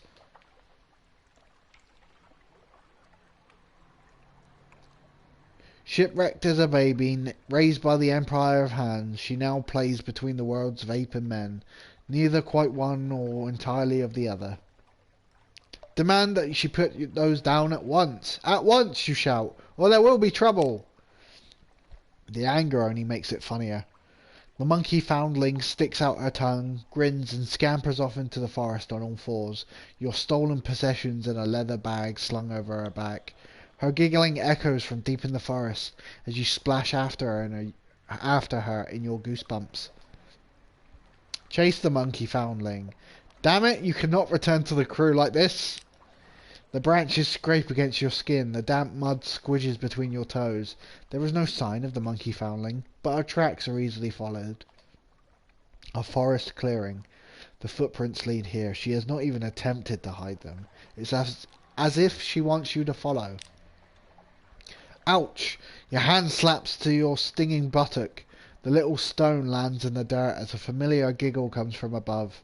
You look to see the monkey foundling dangling upside down from a branch by her legs, a blowpipe in hand and a bag just out of reach, tantalizingly so. Taking a deep breath, you politely, very politely, request that she return your damn clothes now. The monkey foundling listens and gives it some thought, tapping her blowpipe against her lip as she decides. Say please, she grins. Please. There, it is said. The monkey foundling thinks for a moment. Pretty please? Pretty please. With an imaginary cherry on top if she likes. Monkey foundling has never heard of cherries. Pretty please, she adds, stifling a giggle. Pretty please. Damn it, it is freezing. How much longer? The monkey foundling is poker-faced. Pretty please? Pretty please. Your anguished plea echoes through the trees. You appear to have pretty pleased her, and she decides you deserve a reward. She fishes in her bag and generously throws you a sock. A single, solitary sock. She learns a few new swear words as she races off across the branches, near doubled up with laughter. So I've got a 21% chance of following her. I'm going to get a go. A trap! Your feet step into the coiled rope just as the monkey foundling cuts loose the counterweight, and you feel yourself flying upside down into the trees. Of course she has traps. The wider empire has no shortage of would-be invaders, man and monkey alike. She sits back and enjoys the show as you flail around trying to get free, before apparently taking pity on you. Pity, however, turns to be casually and without warning cutting through the rope, dangling you in the air, and sending you falling back with a surprised thump to the muddy forest floor. It knocks the air out of your lungs, but you are otherwise unharmed. She pauses for a moment to make sure, before a grin spreads back again and she races off to continue the game. The chase continues. The monkey foundling slides down a vine in front of you. She sticks out her tongue and scampers for a beak in the trees. A marsh of terrible stench. It is a place that skunks would think twice of entering. If the Empire of Hands had such creatures, the monkey foundling, of course, is unconcerned. As much at home here as high in the branches or running the forest paths.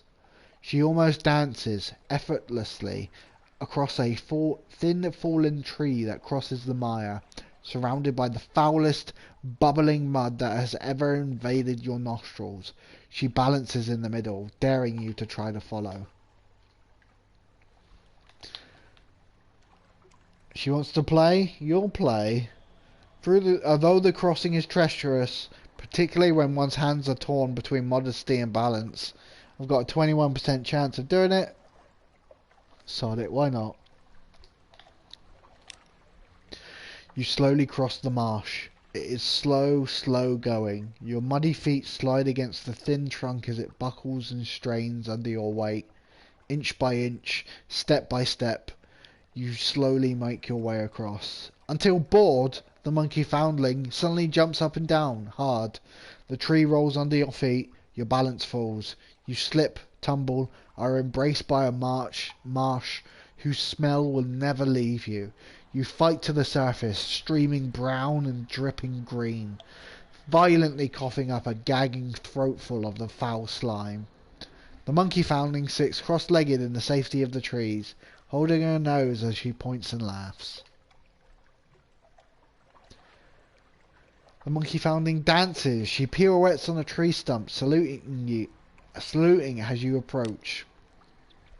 Ambush! A screeching Pentecost ape drops from the branches. The shock on the monkey foundling's face makes it clear this is not part of her little game. Its rage is focused entirely on her, the ghost of the Ash Isthmus, and the bright soul with which it can uplift itself to glory. It limps from some trap earlier, its fur blood-soaked and glistening. It lunges at the monkey foundling, who half rolls, half falls off the stump, and yelps as it catches her by the leg. She rolls, shrieks her own howl as she lashes back with a kick that shatters fang and splits its lip. This only further enrages the frothing ape. It strikes. Help the monkey foundling? She only meant you no real harm. She was only playing. You reach for a stone and bring it crashing down on the distracted ape's head. Its skull cracks, dampness spreading. It collapses to the ground, hard. It is not a child's face that looks up at you. Still, you reach a hand down. The monkey foundling just stares at it for a moment, something human returning as the adrenaline fades. For a moment it almost looks as if she will take it, but no. She leaps up on her own, bounding away towards the dark safety of the jungle. And then stops, hesitates. She looks back and tilts her head, beckoning you to follow. It's a look that suggests the game is over, perhaps not quite finished. A small hut in the middle of the forest. Is this where the monkey foundling lives? Why would she lead you here, of all places? The monkey foundling herself is nowhere to be seen, but she has left you something. It sits outside the hut, carefully placed by a large happy face drawn in the black sand. A little prize for being such a good sport. Your clothes, however, are nowhere to be seen, of course. As the monkey part of her would no doubt demand, where would be the fun in that? So we've got an outlandish artifact, another one. But I'm still naked, so I'm going to have to go back to the ship naked. The crew reacts with the expected amount of sympathy to your naked return, which is to say, exactly none. By the time you board the ship, every last crew member is on hand to see and cheer, and with more than a couple letting off flares as impromptu fireworks. It is many, many days before the needling ceases, and you are able to give an order without first scouring it for innuendo. On the plus side, it does at least boost the rest of the ship's mood whilst it lasts, and you have a new treasure for your collection. You've had worse days. So that's actually taken 10 terror off us, and we've finally explored the Ash Isthmus, which is good. So we will go to Fountainhead Island. Ancient secrets peek out of the trees. Any may visit, but few penties ever bother to make the pilgrimage. A young ancient empire. The Empire of Hands is hardly as old as they pretend, but mimicry and theft infuses their whole culture. If the penties have come to think that rulers should be buried in ancient temples, then it is ancient temples that they will build. It would hardly be the first time their attempts to mirror humanity have entirely missed the point. A temple in the forest. In the clearing of the parasynthetic trees looms an imposing structure of wood and stone. The vault of the first emperor. It stretches through the forest in a mix of stone and wood, its style at the mercy of the Pentecost ape's current whimsies and inspirations. It would take a dedicated team to break in and uncover its secrets. Perhaps you would bring one here later.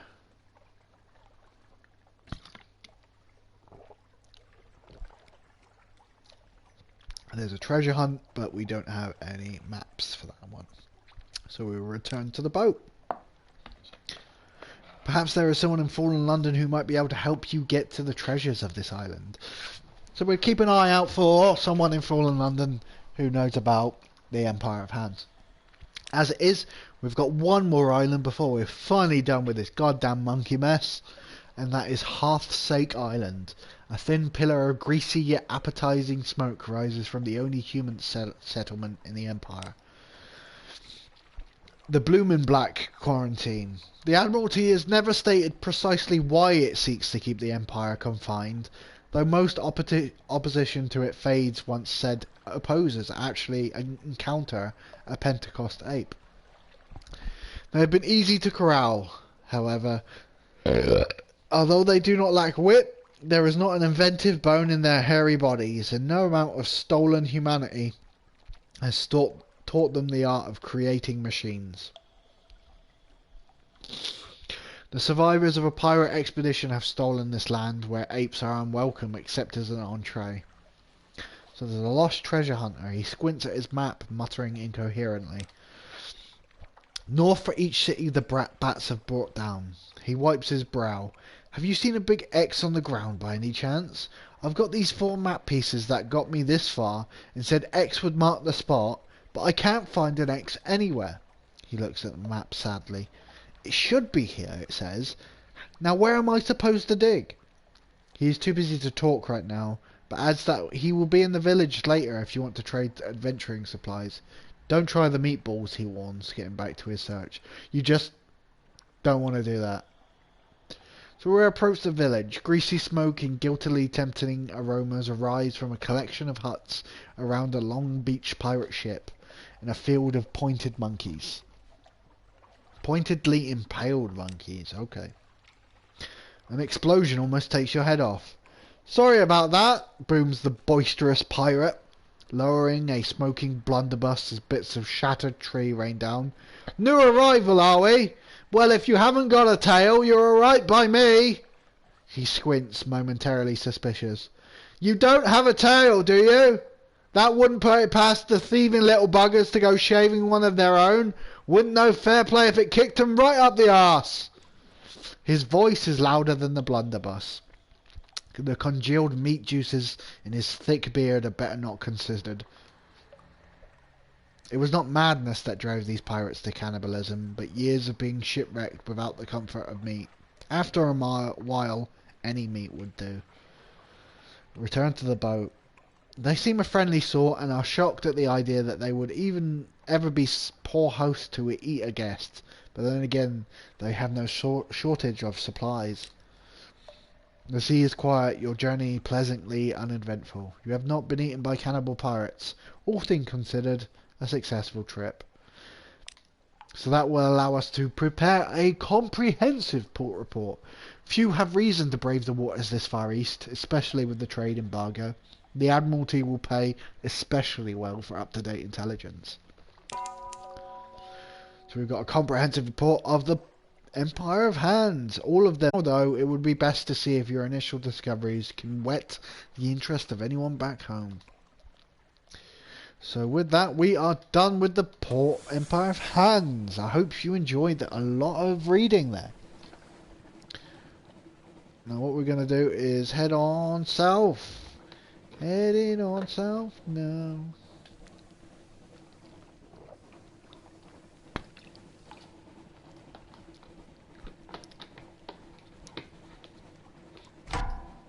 Oh, he's a big boy.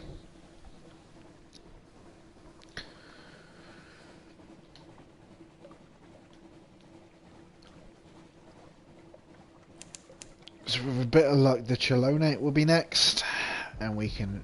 Ooh, not nice. No, it's spider worlds. I don't like the spider world.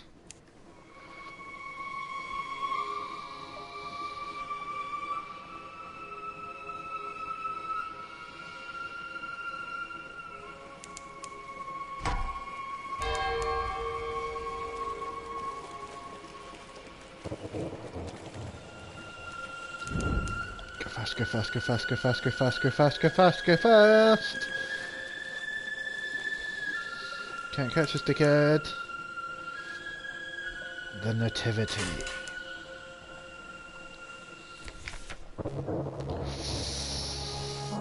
Push the engines too far, too fast. Sailors scream, flames rage. Do what you can. So I've lost 13 hull and 3 crew. Ooh, okay. Could be worse, but that's not what we want. Saviour's rocks. The sound of their constant motion is like pebbles on a beach. The scuttering reaches. Intricate webs stretch into a darkness where the shadows are never entirely still. Gossamer threads stolen by the breeze tickle the goosebumps on your skin. 1,000 unseen eyes promise a million more. See, I probably should have brought some candles with me, but I'm not gonna fucking do spiders. Fuck that. So we're going to prepare for the Festival of Silk. The glumness of the Nativity is broken by the reds and golds and freshly hung banners. Spider-worshipping weavers and widows guide the traders in readying the celebration of gratitude to their generous neighbours that silently watch over them from the shadows. So we can assist with festival preparations. The assistance of an experienced captain and crew will hardly be turned down. The traders of the Nativity have little practice showing appreciation, but at least they put in an effort. In particular, they are not entirely accidentally let slip the secret of the Accord of Grace, will speak no ill. They do, however, hint that this only applies to travellers arriving through the port. Those unlucky enough to run aground on the rocks can consider themselves... But no. A sorrow spider might hear something and they would, of course, never say.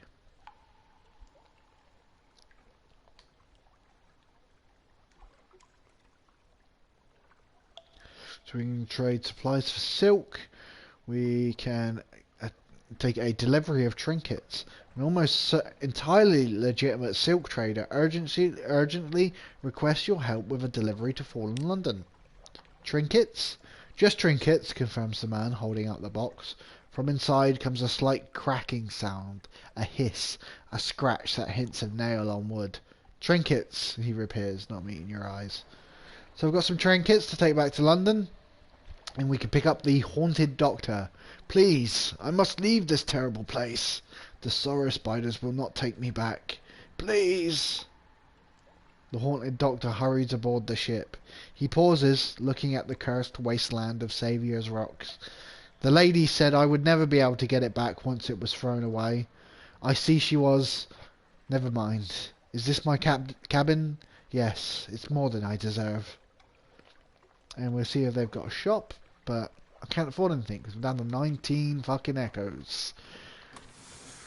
So we're going to go a little bit further south now because we really need to run into the Chelone or we're in trouble.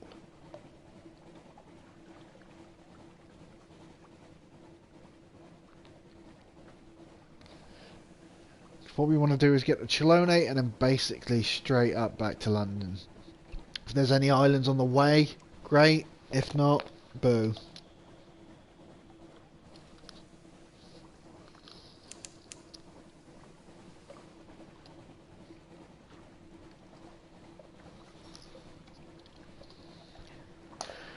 Whoa. Giant dead beast.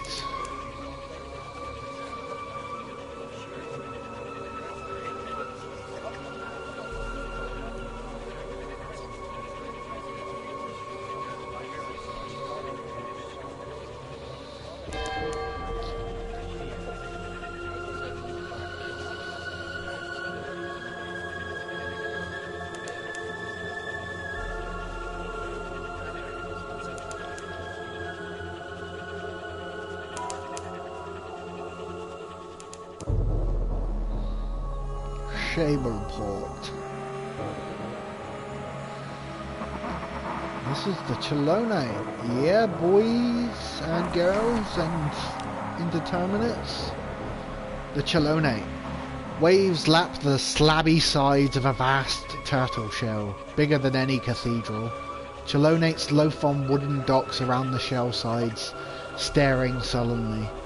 Lamps hang like decorations in a festive butcher's window. All around you, the sea is rank with scraps of ancient flesh.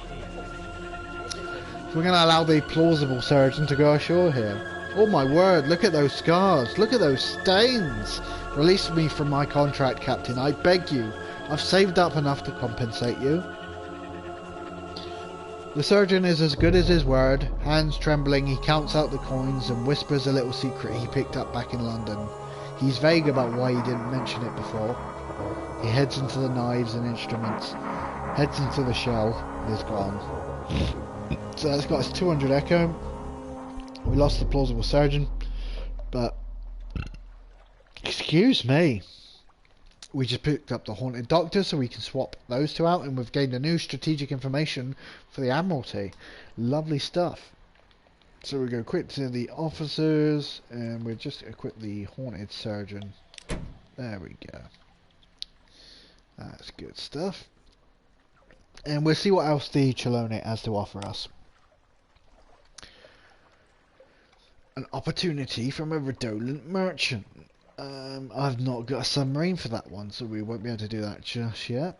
We can do a shore leave, but it's only 50% chance, so I'd rather not. We can get a doomed monster hunter if we had a captivating treasure. So let's go for a port report.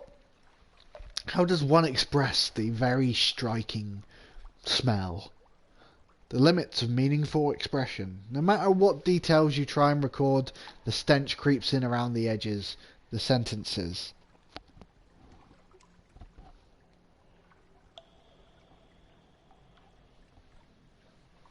The Chelonates, watchful despite the reek. Movement along the miasmic scraps of a long abandoned monster carcass. Frequent jewels where the stink is thickest. And we've got tales for the bones. Someone is crying. Unusual wares. Follow the sound. But I need a hunting trophy. And I don't have a hunting trophy or a sea story, so can't do anything with him. See if the Chelonate's got anything to buy. No, not really. You can sell some stuff here, but not much buying, so... Oh no. Accidentally hit boost, but that's the Chelonate done. Lovely stuff. So if we can come across the Mangrove College or Polythreme on the way back to London, we will be laughing. Otherwise, those are still outstanding.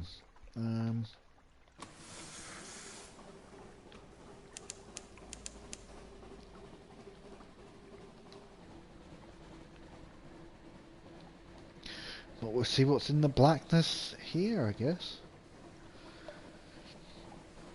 It'd be nice if I could get enough money for a Salt Lions run, but I don't think that's going to happen.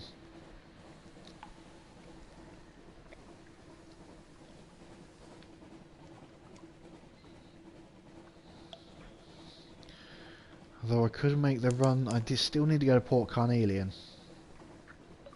Do we risk Port Carnelian?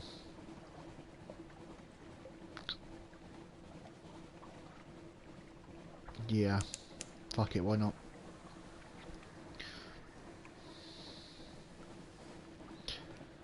Gonna risk it for a biscuit. We're gonna try and hit the south coast for Port Carnelian and hope we've got enough fuel to get us to London. If not, we can hopefully buy some at Port Carnelian, but I doubt it's gonna be cheap.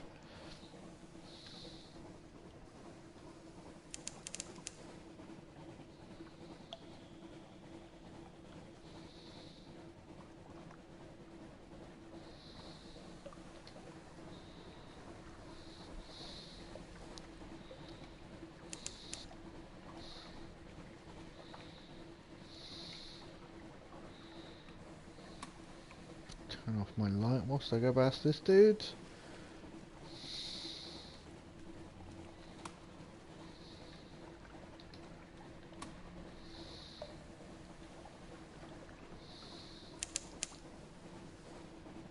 Reef of Roses, okay.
Visage.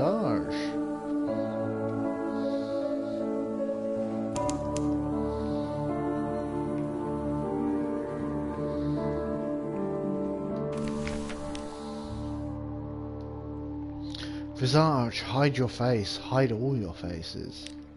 This is the port of Visage, where faces may not be naked, except one, a stone monument the size of a village church, serenely gazing upwards, flourishing of years. So we can create a port report. A departing merchant gives you a confused account of crocodiles and honey cakes and something about ear blockage. To this you add your own impressions about the street layout close to port and the types of commerce here. When the lights are especially bright, it is possible to make out the details on the profile of the great stone face. Go ashore, upward and inward. All those that enter must play their parts. The sign is visible only after you've crossed the threshold.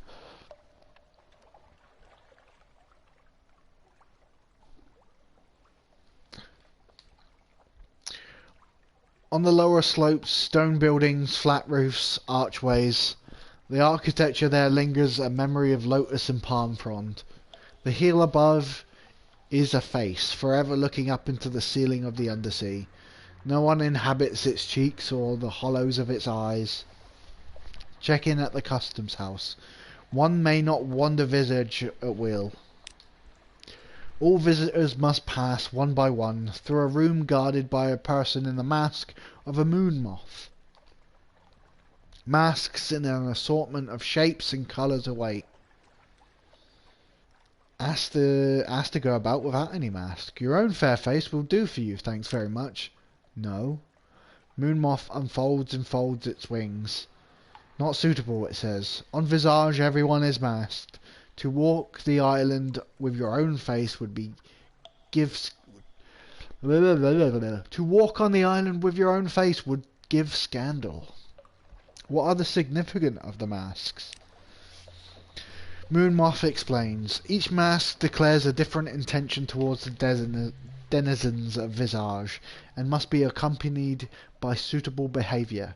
The frog is for visitors who, though perhaps clumsy and unfamiliar with local etiquette, have come in order to observe local ways and make uncouth comments about them. The locust is for those who seek profit in Visage and would carry away as many goods as possible. You prompt about the bat. Moon Moth hesitates. Bat is an ill-omened visitor, sent as a messenger or as a spy. Bat always dies. I wouldn't mind a locust mask because I'd like to make some money. So why don't we go with locust and see how that goes.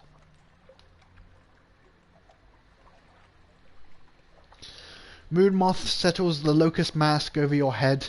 The eye holes are covered with a thin gold film through which valuable objects gleam more brightly. May you find a happy harvest, says Moon Moth. Then, when you have partly turned away, it double knots the ties on its purse, as though you are likely to pick its pockets. Doesn't it know you can't see it? So now we can visit some of the places of Visage.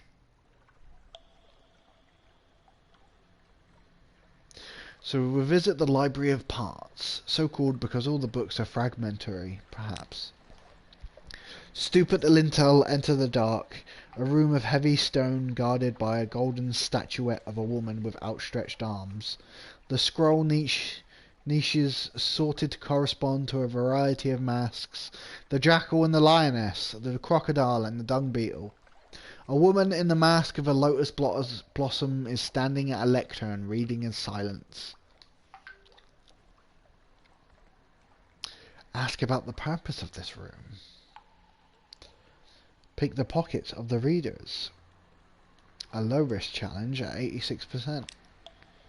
Successful, if not wealthy. You dip your fingers into a crocodile's purse and acquire a few coppers from a heron. The coins here are no more than tiny copper chips, each stamped with an eye sigil. The exchange rate must be thousands of these to the echo, hardly worth taking home. But you have acted as a locust is meant to act anyhow. There are no scrolls for locusts in the Library of Parts. So we can visit the flood court. The moon moth speaks as though you should already know what that is. The flood court is a long stone room with two ranks of columns on each side. Currently the court is ankle deep in water, though water stains on the stones show that the flood has often reached higher, sometimes up to the height of your waist. In a raised niche at the far end of the room sits a statue of a man with the head of a ram. He holds a jar in which water flows out onto the floor.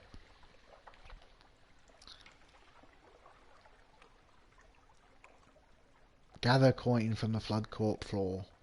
A high-risk challenge. Ask about the purpose of this room. From a corner, Moon Moth picks up a graduated stick. He shows you how a person standing at the end of the room may dip the stick into the water and use it to measure the water level at a pre-selected point, and how these measurements are compared with measurements written on a calendar. If the water level does not match this calendarical position, an assembly of pipes and drains is used to adjust it. It used to be, says the moth, that the water rose and fell of its own accord, and the people before wrote down what height it reached. Now the water is still, but thanks to their actions, we can replicate the rise and fall so as still to be pleasing to the god of flood. It completes this explanation with a half-body bow towards the statue of the ram deity. So I can try and gather coin from the flood court floor. You wade into the water and begin gathering coins. People watch you from behind their masks. Moon Moth looks uncertain. You're playing the role of locust flawlessly, but those are sacred. You hesitate for a moment, your will wavering, and that's enough. The others rush you and drive you out, but you are not made to leave the city at any rate. So I failed that. I'm going to end my performance and leave the island. You say farewell to the moon moth. It makes gestures you now recognise as agitation. Perhaps there was some other plan for you here, but no one consulted you about it. You have other things to attend to. Your last sight of Visage, the moth smoothing the folds from your robe and hanging the mask on a peg for the next visitor. So that's Visage, Eyes Wide Shut place.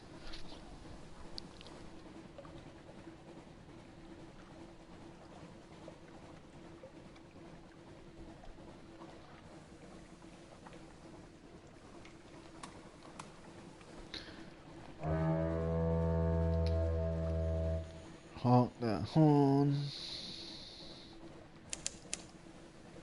Autumn Islands, okay.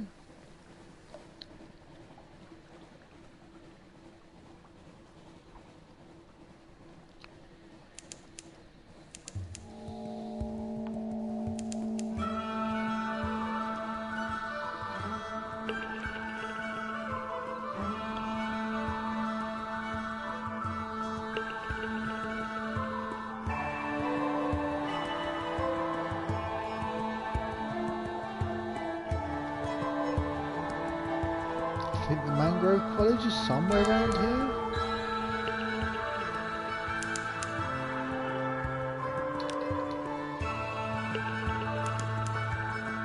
Yeah, baby. That's the Mangrove College.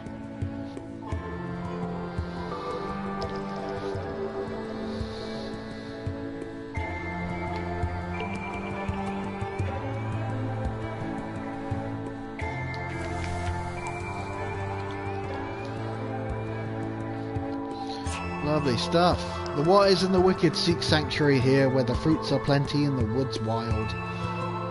A steaming sprawl of parasynthetic vegetation, and a village. Barely a village. Old walls, roofs in disrepair, stilts leaning dangerously. It looks to have been assembled by drunks in a hurry. Dock carefully.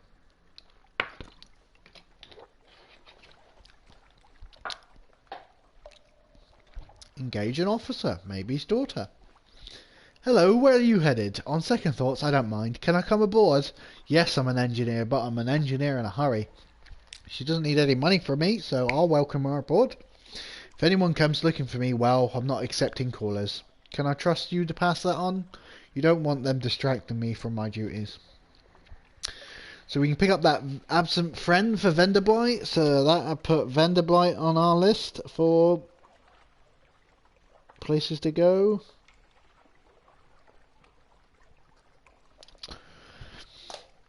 The directions take you to a frondy hovel in the shade of a swamp oak. When you knock, the whole thing quivers as if it's come unmoored. The tall woman, imposing despite a layer of mud, opens the door.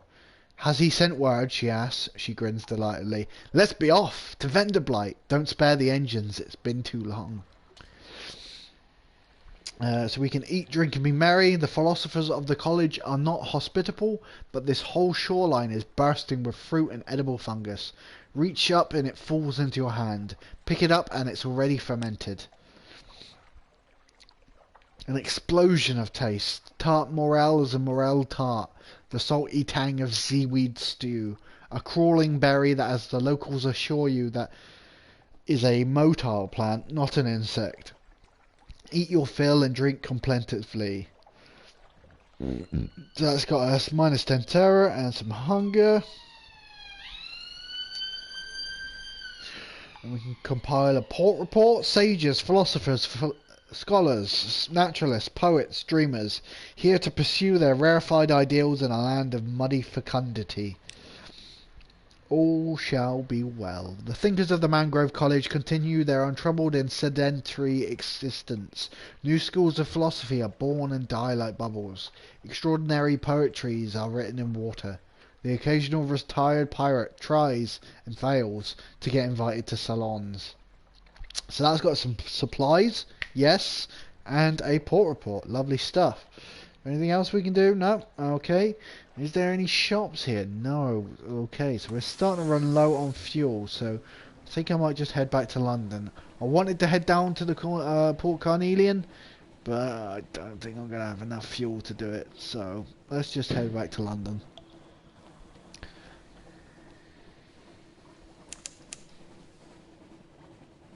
The melting isles. Oh, I already went past them, mate. Sorry.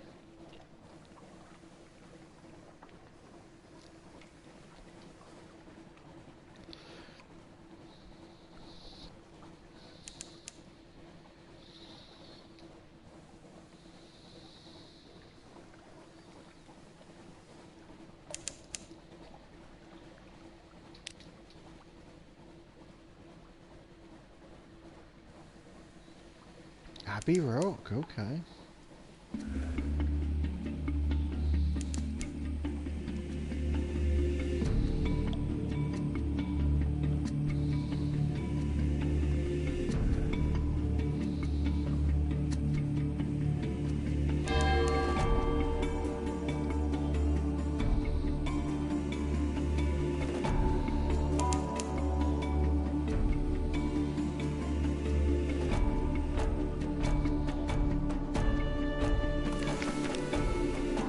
Abbey Rock, a black spit of an island, far from anywhere anyone would want to go. And that's how the Sisterhood likes it.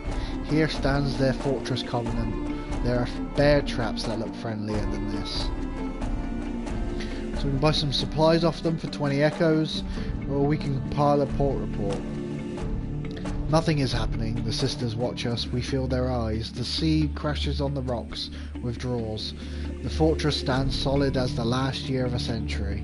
The greatest peril you risk here is a certain purpleness of prose. That's got to say port report. We can watch the Covenant, wait a while and see. Like huge and deadly herons, the sisters stalk among the very tops of the walls. You watch through a spyglass as they leap and whirl, slashing at each other with a variety of frightening weapons. God, one of them just turned a somersault. And we can knock on the iron-studded gates with news.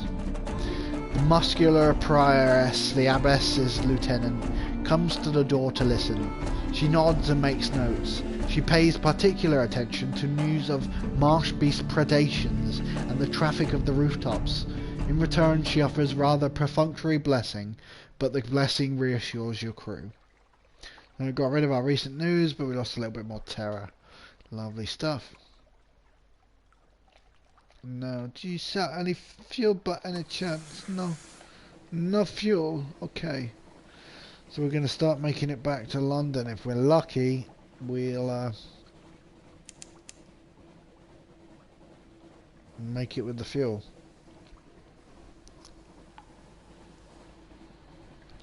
Try and stop off at the salt lines if I can. Oh, jellyflew. Little jellyfish. I'm not going to fuck with you today, mate. Sorry.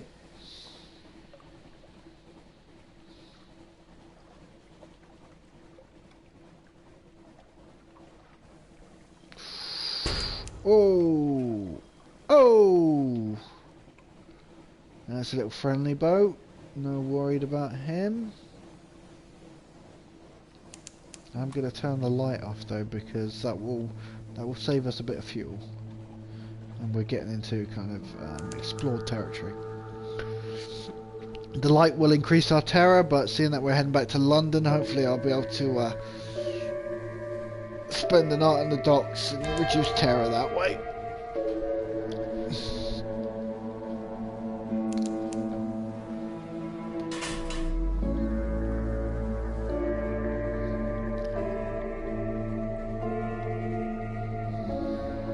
I can't remember if it's 200 or 300 for carrying the salt lines, but if it's 300 we're fucked, but I'll still get a port report.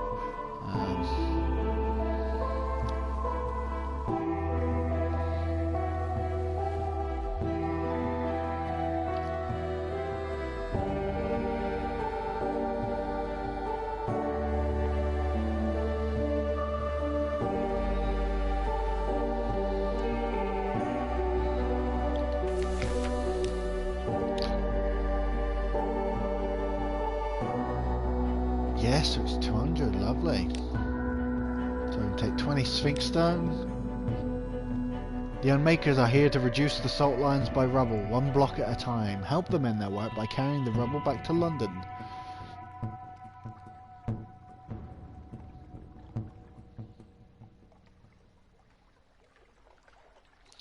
Compile a port report, and I can also visit the Unmakers. Lost some terror, lovely stuff. Now, let's head back to London, I guess.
Got just enough fuel to do a little bit of exploring and discover a few locations around London here. I'm just going to go down the Thames, or what remains of the Thames, discover the Echo Bazaar, the Departments of Menace Eradication, just basically a few things that are along the river this way.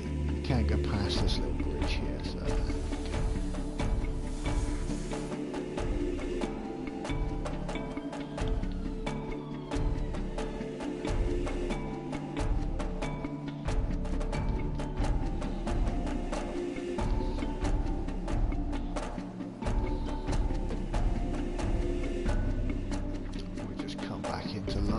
now.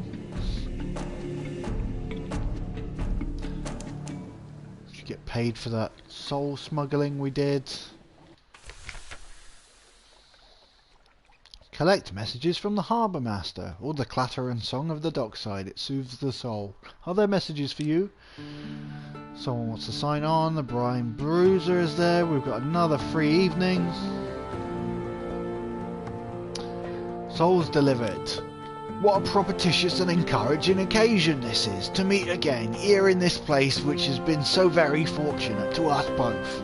Allow me to shake you warmly by the hand, since you have demonstrated your unwavering commitment to fair dealing and honest conveyance. My good, my patron, will toast you. So we accept the payment of that. 200 echoes, boy! 5 fuel, 2 supplies. Cheers for that.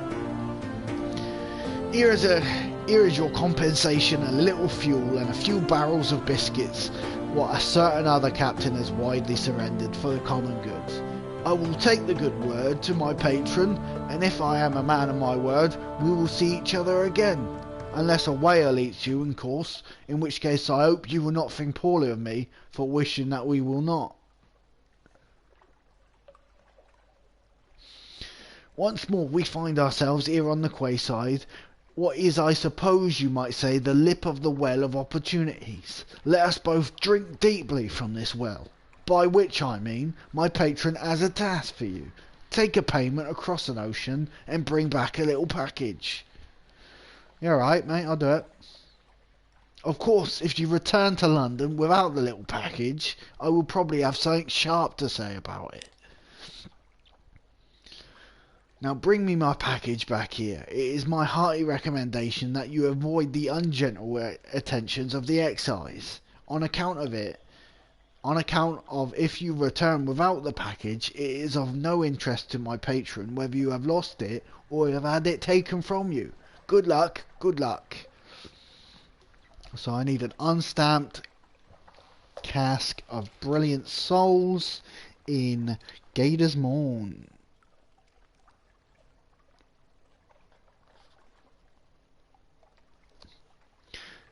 And we are going to need 1,000 echoes for that, which he has provided, thankfully. And Gator's Morn is just across the way, so nice and easy. So before we wrap up, I'm going to deliver my trinkets. Just trinkets. The man waiting is not a cultist. He is just another ordinary citizen, wearing a silken blindfold. In a few years, perhaps everyone will be wearing them. Deliver the trinkets to the waiting man. Still a firmly sealed crate of what are absolutely not sorrow spider eggs. Well, that's a relief. Or maybe you just got lucky. Either way, they made it. So did you. Someone else's problem now. What was the address on the crate? The Shuttered Palace? On second thoughts, it hardly matters. So that gets us another 100 echo. And we get rid of the trinkets. Just trinkets. And we could go to the tattoo parlour, to a Clathermont's tattoo parlour. I am a real sailor now, after all. You could go to one of those tobacco and pray places by the docks, but the prices here at Clathermont's are reasonable, and his daughter's a real artist. But what sign will I choose? So I'm probably going to go with hearts. No. Iron, the dauntless hand, commemorate your daring. The gold needle pricks, Lily Clathermont hums. The design is complete, scales mapping your fingers like a gauntlet. Wear it proudly. So I've gained 2 iron, I've lost a Tale of Terror, lost 25 terror, lost 1 echo, that's a fucking bargain for a tattoo, and I have a dauntless hand tattoo. Lovely stuff. So Admiral, right, we got strategic information for you. That's 1 for 150. And I got another strategic information for you. So that's 2 for 300. Then we can do our port reports. We have got Mount Palmerston port report. We've got Port Cecil, Abbey Rock, Pignut Isle, and already we are full. Okay, so I'm just going to chuck off one of these fuels for now. See, I forgot about the stones. So deliver the Sphinx Stone, special constables, black uniforms, distinctive caps, the badge of the Ministry of Public Decency. Wait with a cart. Sign, sign, sign. Here's a receipt. Here's a discretion contract. Here's a penalty contract.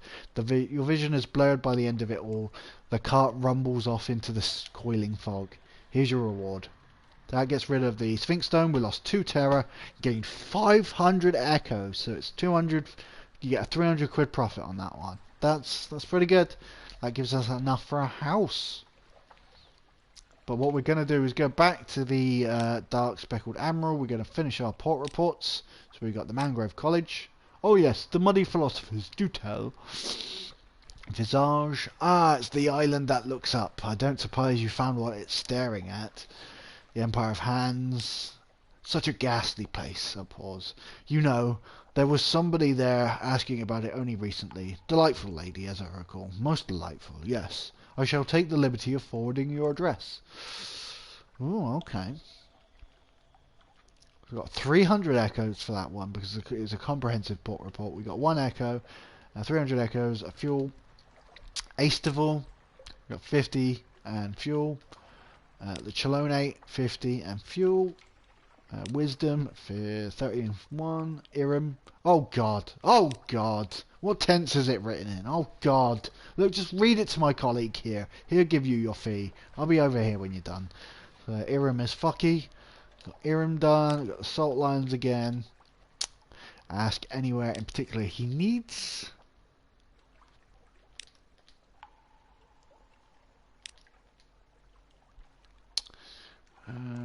He wants me to go to Polythrene.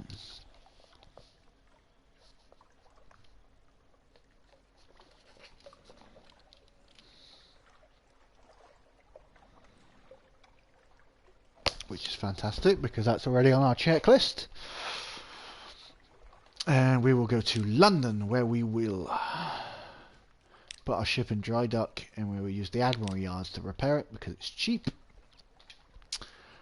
And then we will go to London. We will carouse in the Wolfstack docks where we have lost some 5 terror and 30 echoes, but we gained some news. And what we can do is have a look at the new recruits. A Presbyteria Adventuress. She's a gunnery officer for 50 echoes, so I'll take her.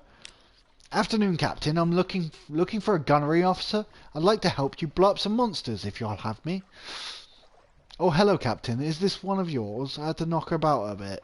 She didn't like taking orders from foreigners. Still, we're good friends now, the adventuress claps the black-eyed sailor on the back. Oddly enough, they do seem to be friends now. Adventurer's desires, wasn't able to afford the zoot for you, sorry mate. But what I can do is purchase a elegant townhouse for 1,000 echoes. A good address on Hollow Street. It won't be cheap. You have your crew cart your things from the blind helmsman to your new address. If anyone respectable calls, they'll pass as servants. Resting is now more expensive, but more effective.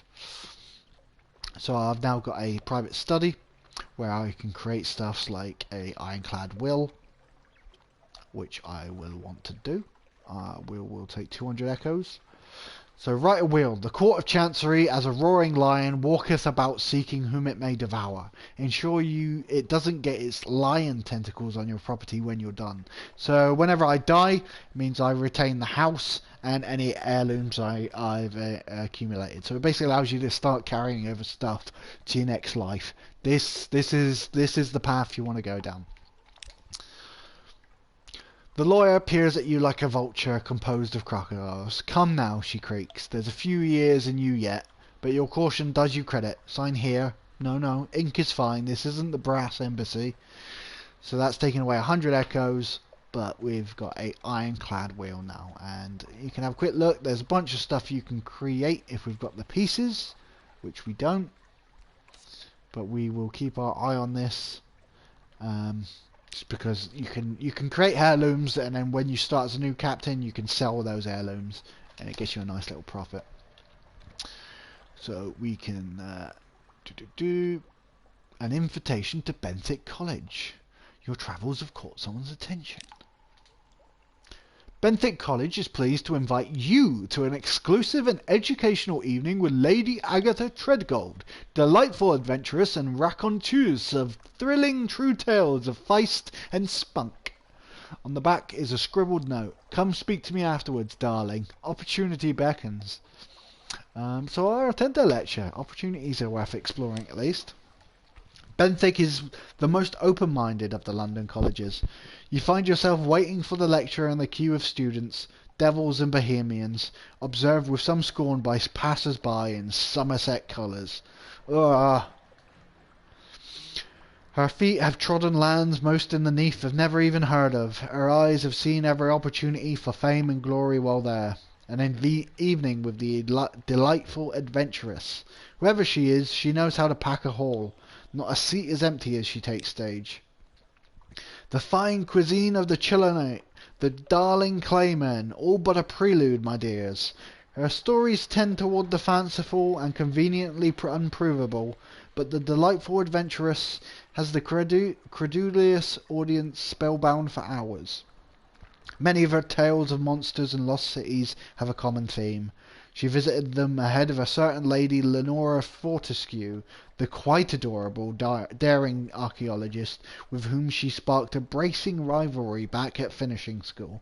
The rest are tales bitter as the sourest grapes, of being cheated of triumphs by the very same Fortescue, whose fanciful fictions are fit only for the penny dreadfuls. By the end, her stories are notably more bitter than boastful. She still receives a standing ovation. Delightful, adventurous masked clayman Barnabas escorts you to the principal of Benthic's study, where she sits sipping brandy by the fire. Ah, my dear Capitano! Firelight glints in her eyes as she raises her glass. I hear you are recently returned from the empire of... Oh, monkeys? Hands? Ah, yes, of course. It is rare breed that can make such a voyage. Foolhardy too, perhaps. She sips her brandy. I wish to charter your no doubt fine vessel to that primitive little island chain. There I shall find what I need to show up the infernal Lenora Fortescue once and for all, and you, the delightful adventuress squints, sizing you up. Sufficient compensation will not be a difficulty. A most mutually beneficial arrangement, you will see. I'll take her. I'll take her to the Empire of Hands. Splendid. The delightful adventuress drains her glass dry. Then we shall see you upon the morrow for the voyage. Barnabas, pack my valise. Adventure awaits. And she's now on my boat. Lovely stuff.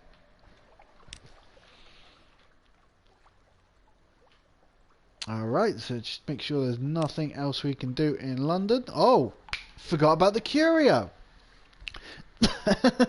Lovely jubbly. The honey-addled detective is collecting watchful curios. Nearby, a puppet theatre is performing The Gardens of the Serpent. The detective watches idly while waiting for sellers. A satisfactory exchange. They make good chess pieces, he says. He examines the figures' glaring eyes and clenched bead-sized fists. I think I'll use this one as a bishop. So I've lost the curio, but I've gained 30 echoes and closed the market for now. And I think that is everything in London. So I'm just going to have a quick check on our hold status. More food. So I'm just going to stock up on supplies. We go 15 supplies. And the rest fuel. 22 fuel. That still leaves us with £400 profit or 400 echoes profit, on top of the 1,000 that I need to buy the unmarked soul. So I'm just going to launch and then dock, because that saves you game. Very important. I didn't do that last time. And I think that's going to be where we wrap up for tonight. So we've had a successful trip. We went to the Empire of Hands. We found the Mangrove College. We delivered those souls from Mount Palmerston, and we went to the Chilonate and dropped off the doctor. So on the list of jobs to do next stream, it looks like we are going up to Venderblight to drop off the passenger. We have to go to Gator's Morn to buy the souls for the dodgy man on the docks. We still need to get to Polythreme because we've got a couple of missions there now. We need to get a Clayman for our engineer, and we also need to get a strategic information for the Admiralty. And I would like to get down to Port Carnelian on the south coast and start the quest for a submarine, so we can start exploring underwater as well as above the waves. I hope you've enjoyed the stream. Again, apologies for my mispronunciations, but I hope you enjoyed me reading out the text. The Empire of Hands had a lot of text to read through, so apologies for that one. But join us next week. I'll try and do the stream on the Friday again, as opposed to Saturday like today. We'll do another trip around the Neath, and we'll see what other weird little places in Gothic horrors we can find. Thank you very much for watching, and take care and stay sexy.